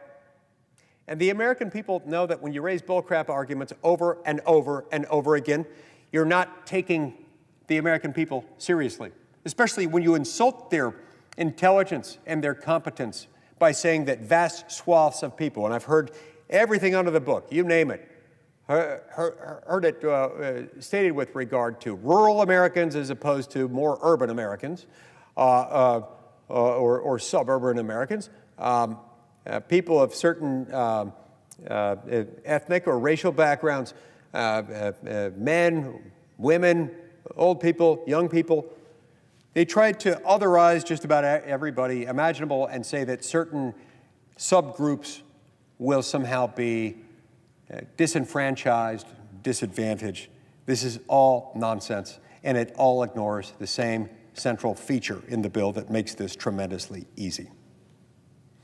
All right, next argument that they both make, fees. You've got to pay fees somehow to vote. This gets back to their poll tax argument. Utter lie, built on paranoid fantasy, conceived and held by the devil himself to make these arguments over and over again to scare people. Now, this really has to stop at some point or another. At times, they start to argue against the photo ID point minimally, and then they remember that many, if not most of them, at one point or another, including some in the last few days, have said they're okay with photo ID, and so they don't argue with that one too much. But at the same time, they don't own up to the fact that every Democrat in here in the last Congress was, I believe, a co-sponsor of legislation that contained an ID requirement. Now, it's a little bit different than this one. The biggest difference was that it wasn't quite as tight, but there was a type of ID requirement in that bill. It's not that different.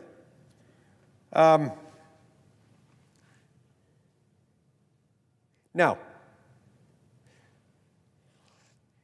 they kept arguing also that this would disproportionately burden citizen voters, that it would be citizens that really would have to worry, and that this would end up resulting in the disenfranchisement of lots and lots of citizens.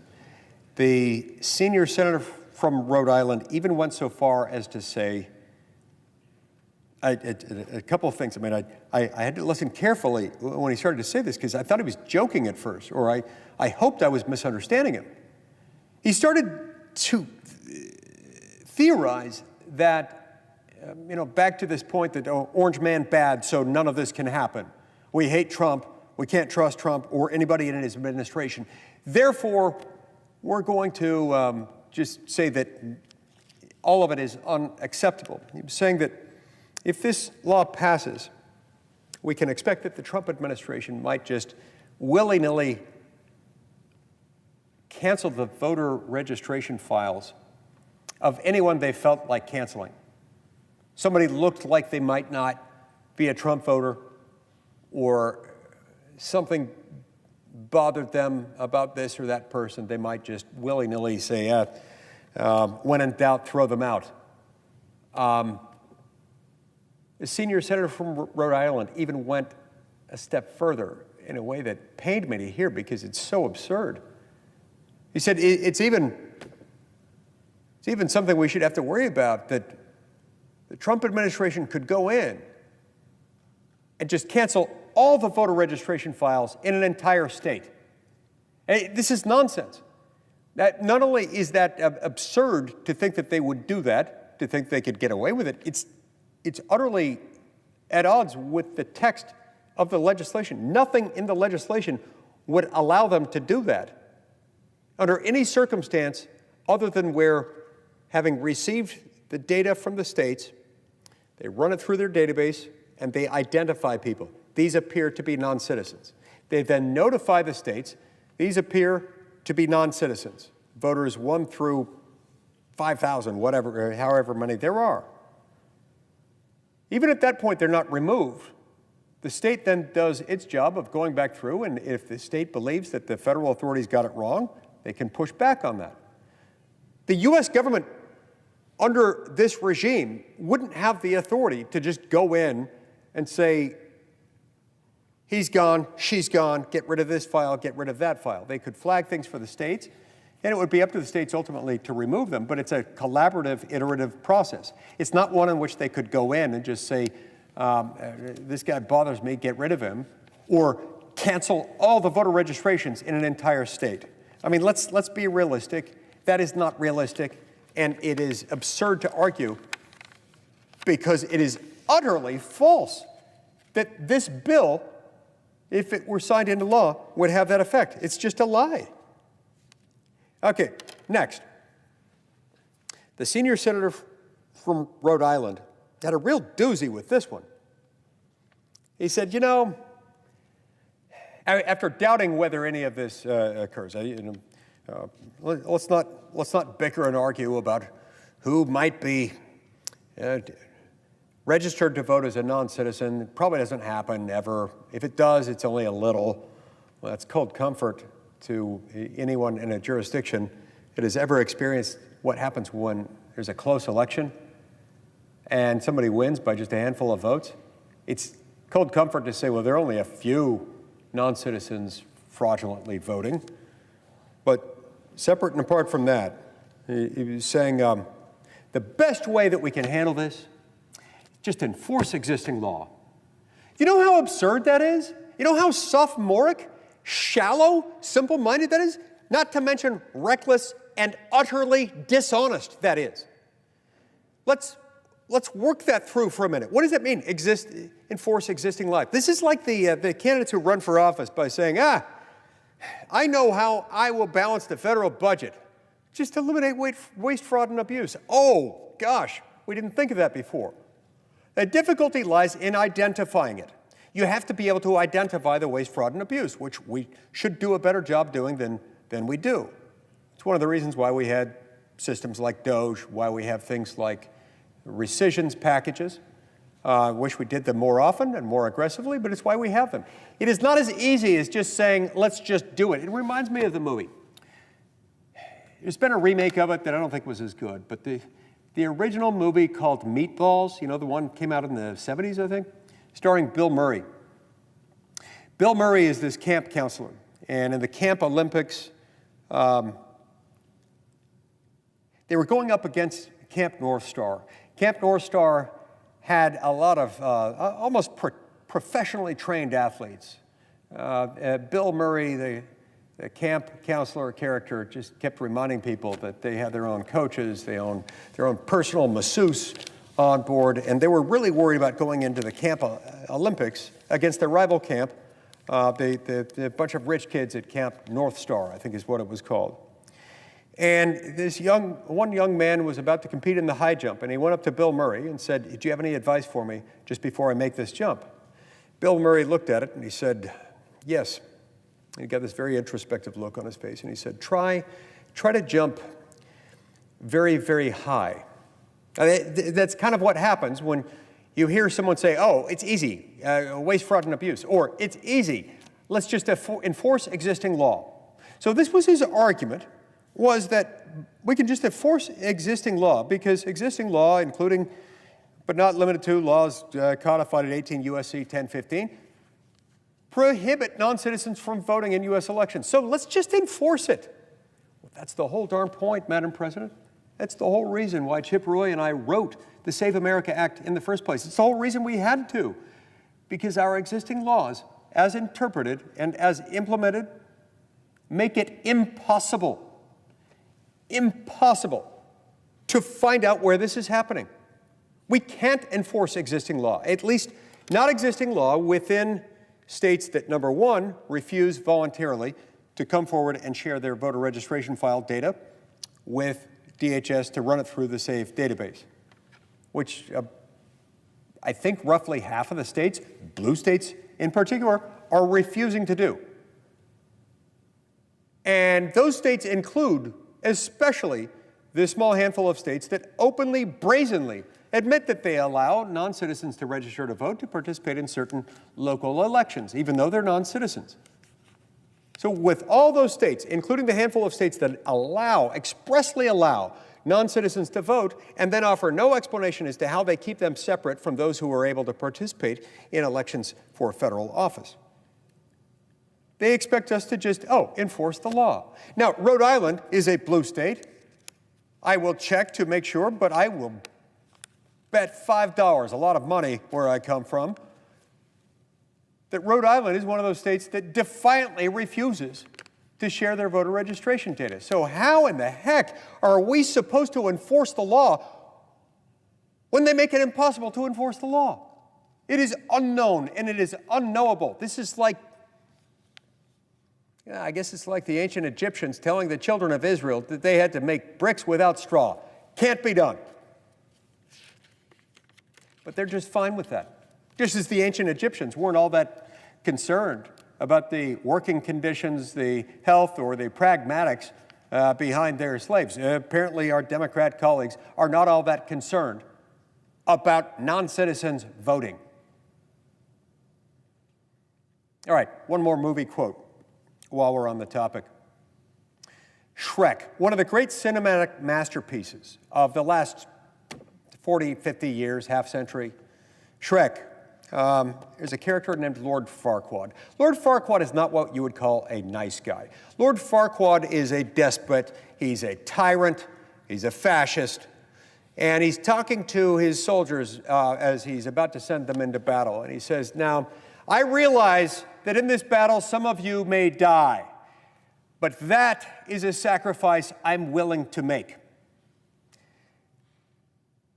It seems like some of our Democrat senators are approaching this with an analogous attitude.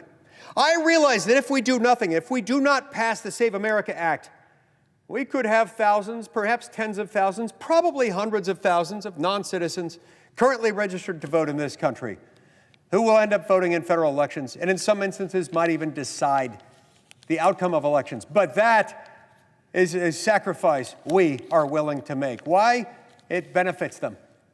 That old Latin phrase, cui bono. Who benefits? They do. They benefit from the status quo in which it's impossible to enforce existing law. So no, Mr. Senator from Rhode Island, don't talk to me about the fact that we don't need this, because all we have to do is enforce the law. It can't be done, you know that, and you're all too content with that. So knock it off.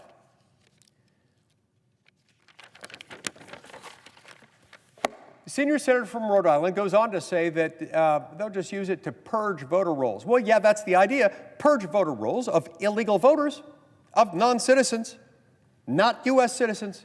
Nothing in the law would authorize that. If somebody tried to do it, not only would they lose in court, but they would be fired from their job, and they might even be imprisoned. I mean, this is serious business. And they're treating it as if they can just make up the facts and make up the law. They're entitled to their opinions, Madam President. They are not entitled to their own facts. And those things that they want us to accept as facts are just damned lies. All right, there were several references made to my home state of Utah, talking about how relatively clean Utah's voter registration rolls are, clean of non-citizens. Great. Yeah, well, do you know why? My state is not one of those that refuses to clean up its voter registration files. Now, I don't know whether we know the sum total of all those who might have been registered to vote, or whether they have been able to review all those. I don't know. I'm not going to speak to that. But I will say that in the last 18 months of the Biden presidency, Utah had more incoming illegal immigrant traffic into the state than any other state in the union measured on a per capita basis. So even though over time, yeah, we probably had pretty clean voter registration files, there's no telling whether that's still the case today. There's no telling whether that could change between now and this November's election, especially when people figure out that, hey, no citizen, no problem. Just go into a DMV, fill out a form, check the box, sign your name, and all of a sudden, you are a registered voter. Next, federalism. This is one of my favorite arguments that they make, and they make it over and over and over again. Both senators from Rhode Island made the federalism argument today. They talked about the fact that, you know, the part of what they said that is true is that the U.S. government is a government of limited powers. James Madison in Federalist 45 described this government, the one that we operate, the one for which we make laws, is a government with powers that Madison described as few and defined. And the powers reserved to the states are numerous and indefinite. Unlike the states, which are governments of general jurisdiction, they can legislate on anything just because. Anything that's not prohibited to the states, either by the U.S. Constitution or by their state constitution, they can do. We are not the same. This government is not the same. We have to have a specific reason to legislate, a reason that falls within Congress's limited enumerated powers, most of which, not all of which, can be found in one part of the Constitution that too often goes overlooked, Article 1, Section 8, but there are a handful of other scattered authorities throughout the Constitution, including the one that's most relevant here, and that's the one found in Article 1, Section 4, Clause 1 of the Constitution, that gives us the authority to establish rules and regulations specific to the election of federal officials, namely U.S. senators and U.S. representatives. That same provision, Article 1, Section 4, Clause 1, says in the first instance that the states will conduct those elections, and that's true. It also says that the states will establish rules governing the time, place, and manner of those elections, and that's true.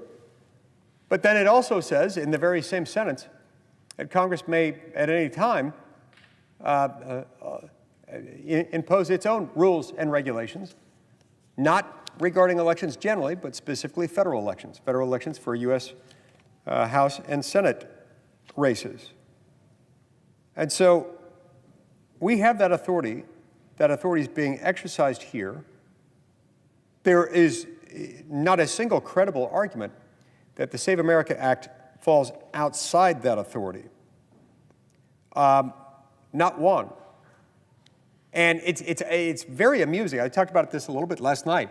It's amusing to me that my Democratic colleagues in the Senate are making a federalism argument, claiming that our authority is too limited, so limited that we don't have the power to enact this. I'm surprised by that for two independent reasons. Reason number one, generally speaking, they don't like federalism. They're not fans of it. Ever since at least the Franklin D. Roosevelt administration, arguably it goes back to the Woodrow Wilson administration, the Democratic Party has not been the champion of federalism. And that is really, really putting it mildly. It's a little bit like saying that Jack Daniels and Jim Beam are not fans of teetotalers or of the temperance movement. I mean, look, these guys go whole hog into federalizing everything. And ever since April 12th, 1937, they've had their way most of the time because most things they can now justify. Franklin D. Roosevelt had Democratic supermajorities in both the House and the Senate. He bullied and intimidated the Supreme Court of the United States, which had been knocking down his legislative agenda, and threatened them. Right after his first re-election in the fall of 1936, Franklin Roosevelt was mad because a lot of the laws that he had pushed through as part of his New Deal program, remember the villain was the Great Depression, Franklin D. Roosevelt was going to be the hero, and his weapon of choice was going to be the New Deal programs where They're dramatically increasing the size, scope, reach, and cost of the U.S. government, putting it in charge of all kinds of things.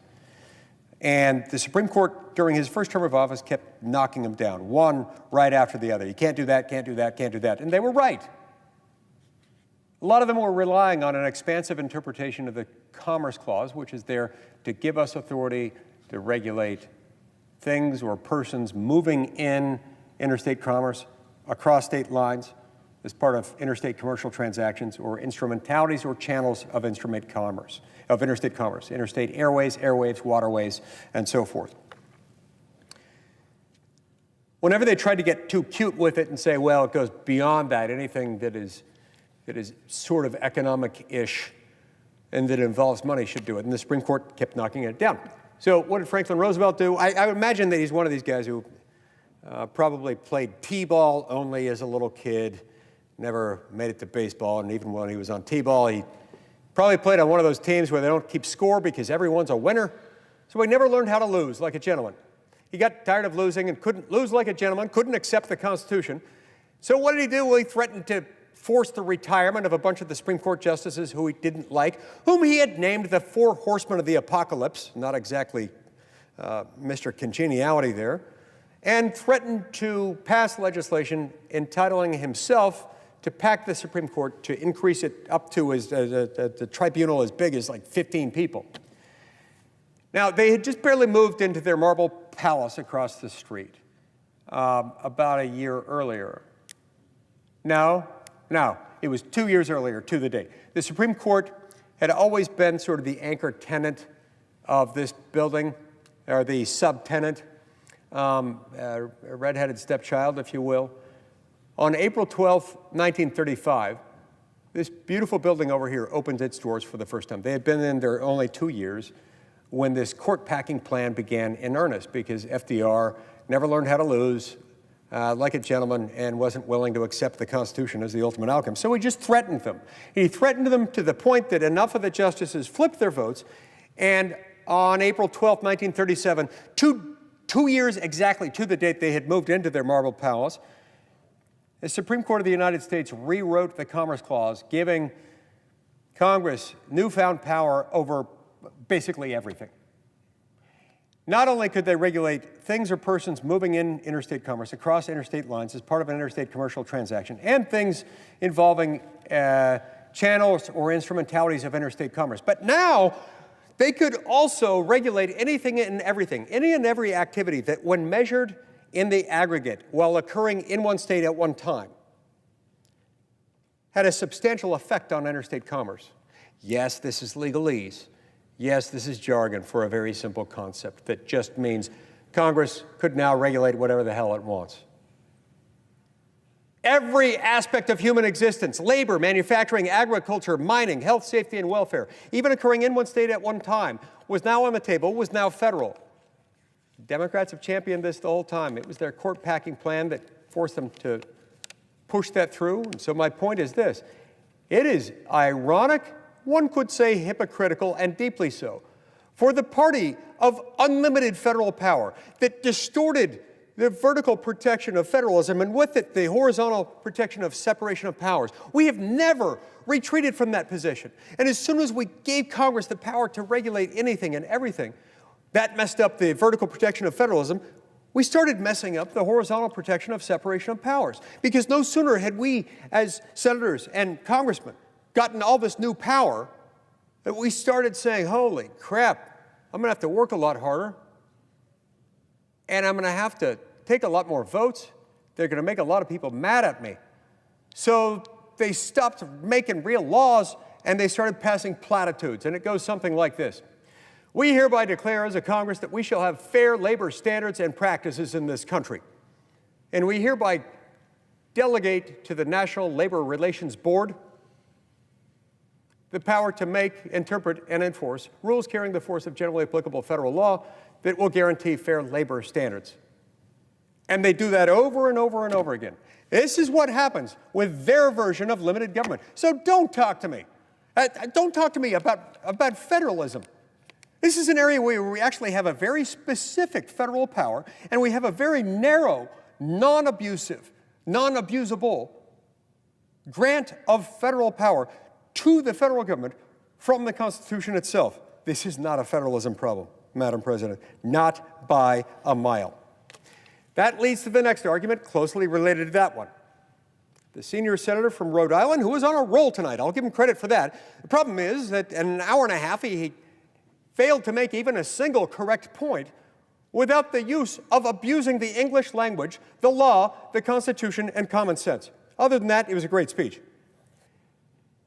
Having sort of exhausted his lame federalism argument, which doesn't work, he then said, but we have to remember that whatever power is granted under Article 1, Section 4, Clause 1, to the United States Congress to provide rules and regulations governing the election of federal lawmakers, that's only for Congress. And you look at the Save America Act, and it gives responsibilities to executive branch agencies. Well, no crap, Sherlock. That's how we do everything. Everything that's delegated to Congress, all federal powers, when there's a federal grant of authority in the Constitution, with very few exceptions, like the commander-in-chief power that is given directly to the president, not through the Congress. When the Constitution threw out Article 1, Section 8, and the same would be true in Article 1, Section 4, Clause 4.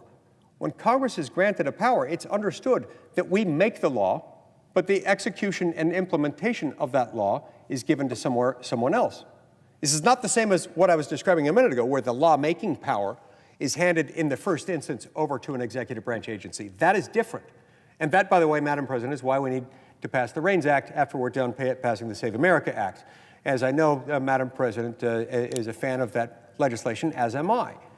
Because anytime we're making new law, under Article 1, Section 7 of the Constitution, you have to pass through this dual gauntlet of Article 1, Section 7. You cannot make a federal law, meaning you cannot make a rule enforceable by the overpowering, brooding omnipresence of the U.S. government unless you have satisfied this two-part gauntlet. You have to have bicameral passage, House and Senate, same text, followed by presentment to the President of the United States for signature, veto, or acquiescence. So, this is totally different than that. We're not outsourcing the lawmaking power. We're adopting a single, visible, understandable, intelligible, principle-based legal standard and then handing over to the Department of Homeland Security for the execution of that standard, which we've made with abundant clarity. So, the senator from Rhode Island says, but it gives Congress the power to do this, not the Department of Homeland Security or any branch of the executive, any part of the executive branch of the U.S. government. This is just nonsense. I've never heard somebody make such an argument, but it is wrong. We do have that power. That power doesn't evaporate simply because we ourselves don't implement it. You know what's funny here, Madam President? It'd be unconstitutional for us to execute it. Why? Because we don't have the executive power. We have a narrow piece of executive power expressly given to us on our executive calendar. On our executive calendar, we handle the confirmation of presidential nominees, and we handle treaty ratification. But that's it. That's the extent of our executive power. It would be unconstitutional for us to make a law and then also put ourselves in charge of executing that same law. That would put us in the position of the lawmakers in our mother country who don't have separation of powers like we do. They're barbarians. That's why we left them. It's why we don't fly the Union Jack. It's why our dental care here is much better than it is there. It's why our food doesn't suck, because we left them a long time ago because we got tired of them and their, hoity-toity butchering of the English language. But we especially got sick and tired of their lack of adequate separation of powers. So those guys are involved in the execution and implementation of the law. We are not. We can't be. So not only is he not making a good argument, he's making an argument that, taken to its logical conclusion, would be unconstitutional. All right. Mass purges. The senior senator from Rhode Island, still engaging in his paroxysm of paranoid fantasy, theorizes that somehow the Trump administration, and I'm trying to imagine the characters The animated character is running around in his mind's eye as he's saying this. Like, who is it? Is it like Steve Bannon and Corey Lewandowski, Stephen Miller? I don't know who it is, but these very Trumpy members of the executive branch who are friends of the president are just going to come in and say, we cancel all of your votes. Mass purging. Let's do this just to be mean. This is absolutely insane. That is not at all. There's nothing in the bill that would allow a mass purge of U.S. citizen lawful voters. It's never, ever going to happen.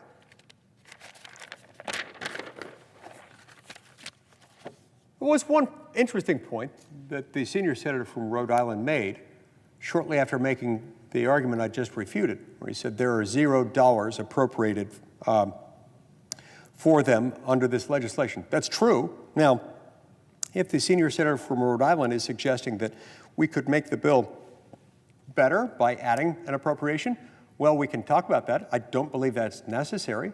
The reason I don't believe it's necessary is that we already have several legal regimes, several statutory frameworks through which there are federal dollars already allocated to the states for their role in carrying out these responsibilities under laws like the NVRA and under laws like the Help America Voter Act. Now, if those are inadequate, which I don't think they are, but if they are, then let's have that conversation.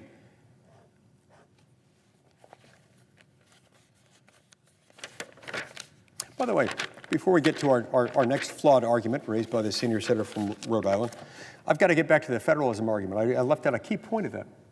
In addition to the fact that the Democratic Party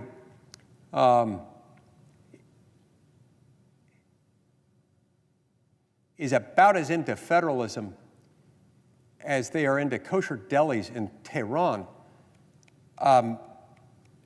in addition to that, they themselves pushed a bill, ironically called the For the People Act, in the 117th Congress. Remember, this was that lovely time in between January 3rd of 2021 until exactly noon on January 3rd of 2023, when the Democrats held majorities in the House and of the Senate, and also held the White House. They pushed this bill called the For the People Act, which purported to be drawing its authority from Article 1, Section 4, Clause 1. Now, not only were there lots and lots of executive branch agencies, like multiple executive branch agencies and departments, that were going to be empowered under that, thus eviscerating his own argument, but not one of them expressed a single reservation about that. In fact, every single Senate Democrat here at the time was fully supportive of the Safe America Act. Not one of them ever suggested they didn't have authority to do that. Why? Well, because Article 1, Section 4, Clause 1 is a thing. And ironically, we don't need to go too deep into this, but they actually pushed the envelope of Article 1, Section 4, Clause 1 so far that I don't think that could have been upheld as constitutional. I mean, they trampled on all sorts of state sovereign authority matters that went far beyond the realm of just federal elections. They would have subjected every voting jurisdiction in the United States, it would have rendered every voting jurisdiction of the United States a pre-clearance jurisdiction. Whether you had ever had a history of racial discrimination or not, if you wanted to change your voting precincts, your legislative district maps, whatever it was, you would have to go and seek a mother may I from a political appointee in the Democratic Party at the Department of Justice. They were wildly unconstitutional. They would have changed all kinds of things, like voter registration deadlines. It actually stripped the state legislatures of their constitutionally derived power to draw congressional district boundaries. So for them to argue federalism here, give me the biggest break. This makes absolutely no sense. He makes the argument that this bill, the Save America Act, is not about election security, it's about disenfranchisement.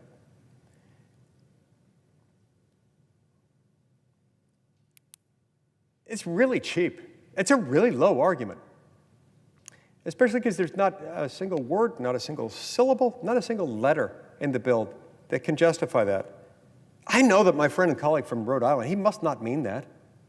I don't know who wrote that speech for him, or who told him he had to say that, or whether he did it himself. Look, we're all entitled to a mulligan once in a while, and I'll give him one here, but that's a doozy. There's literally no truth to it.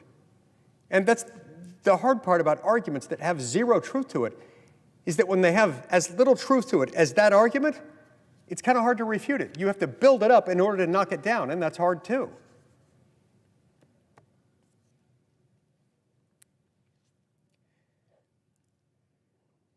The next point that I needed to refute was really important. And this is where I'm reminded of the limitations of my own handwriting. Can't read that one, so I'm going to step forward to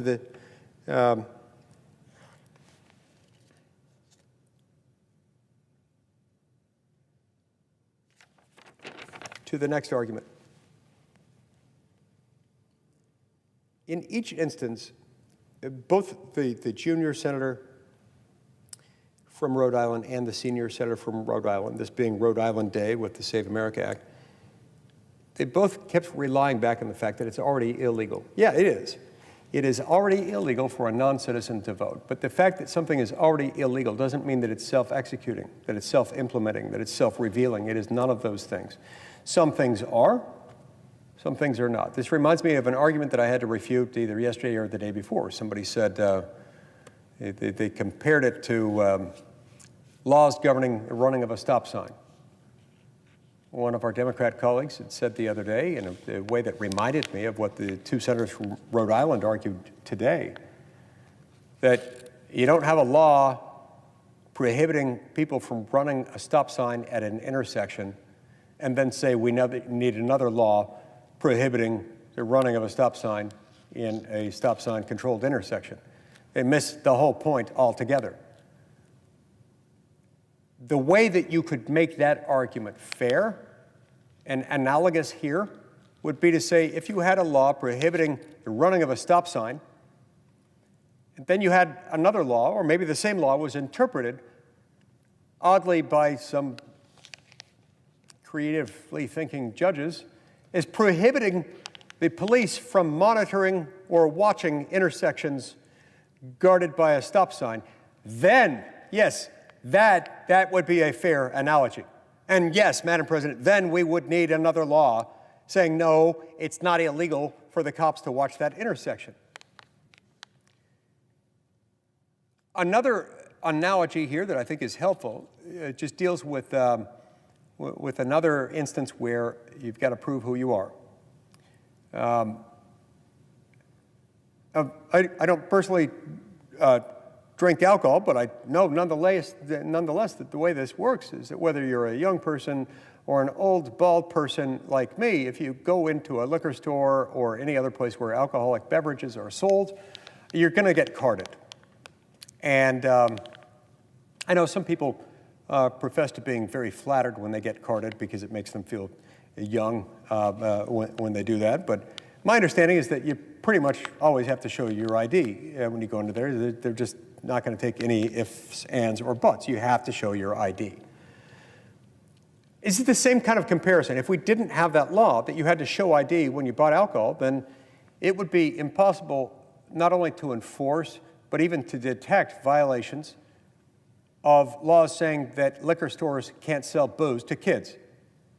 That's why we have the ID requirement. You got to establish who you are, and then there are some record-keeping obligations that go along with that.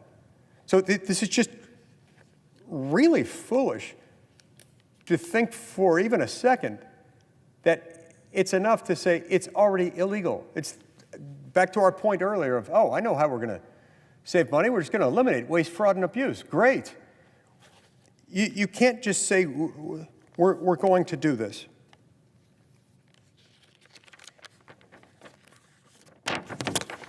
Whenever you have a system of laws in place that are being broken, there is a grave risk that by not enforcing those laws,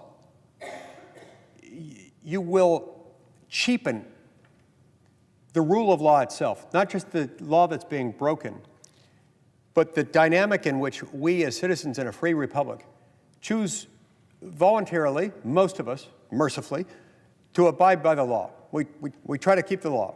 Things work better when they do, and when people break the law, there are generally consequences. When you live in an environment where the law is just disregarded and cast aside, bad things happen. But it gets infinitely worse, Madam President, infinitely worse.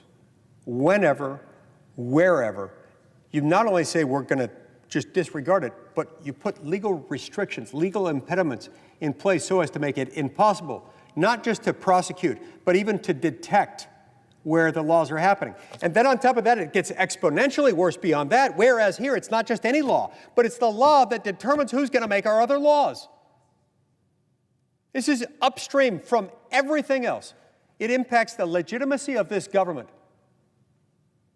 It's what's standing between us and untold amounts of not just election fraud, but foreign election interference.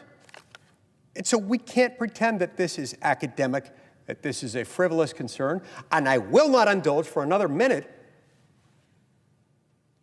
the absurd suggestion that this is about President Trump and his administration wanting to just go in and disenfranchise an entire gender or an entire race or an entire political ideology or set of party affiliations. Nothing in this law would authorize that. There'd be hell to pay if anybody tried for it, and it's absurd to suggest that it's going to happen. But even worse than that absurdity is the absurdity that goes along with saying our elections will be fair and free of fraud when we've had 30 million people living in this country who are not citizens, about 15 million of whom entered the country unlawfully just in 4 of the last 5 years under the open border policies of the Biden administration, where we've got a law that allows anyone, even a non-citizen, to apply in most states, the overwhelming majority of states, just by going into a DMV, checking a box saying, I want to register to vote, signing their name saying, don't worry about it, I'm a citizen and I'm otherwise entitled to vote. When we tell our own fellow citizens that not only are we not going to enforce that law, but we're going to continue to make it impossible to detect and prosecute and punish violations of that law, heaven help us all. So no, this is not about a party or a part of the country or this or that subgroup or demographic. This is about one thing. It's about citizenship. And yes, it's already against the law, so let's act like it. Let's allow for the law to be enforced. If we did the same thing with our drug laws, everybody would be taking drugs. And it's almost like encouraging people to take drugs if you do it that way. But this is even worse than if you let our drug laws be unenforced, because this one determines who makes the laws. This one determines the legitimacy or lack thereof of our government. This, in effect, will disenfranchise Americans who will have their votes diluted and canceled out if we allow persons who are not citizens to vote in there. Madam President, we can get this done, and we will get this done. I was here yesterday and the day before and the day before and the day before after that, before that, and I will be here every day until this is passed. I will not stop, and I know the presiding officer won't stop either.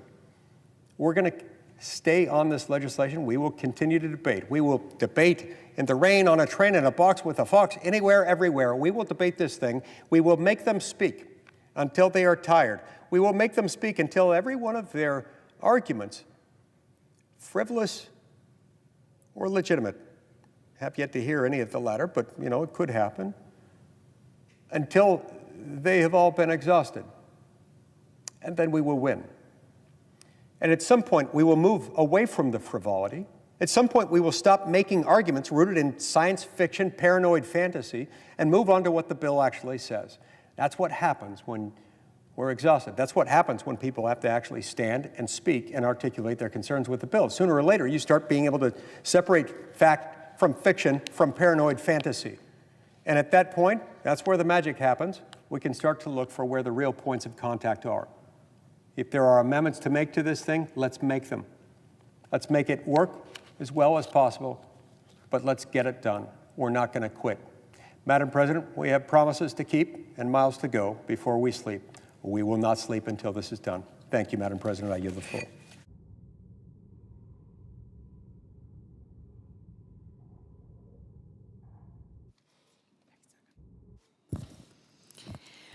Under the previous order, the Senate stands adjourned until 12 noon tomorrow.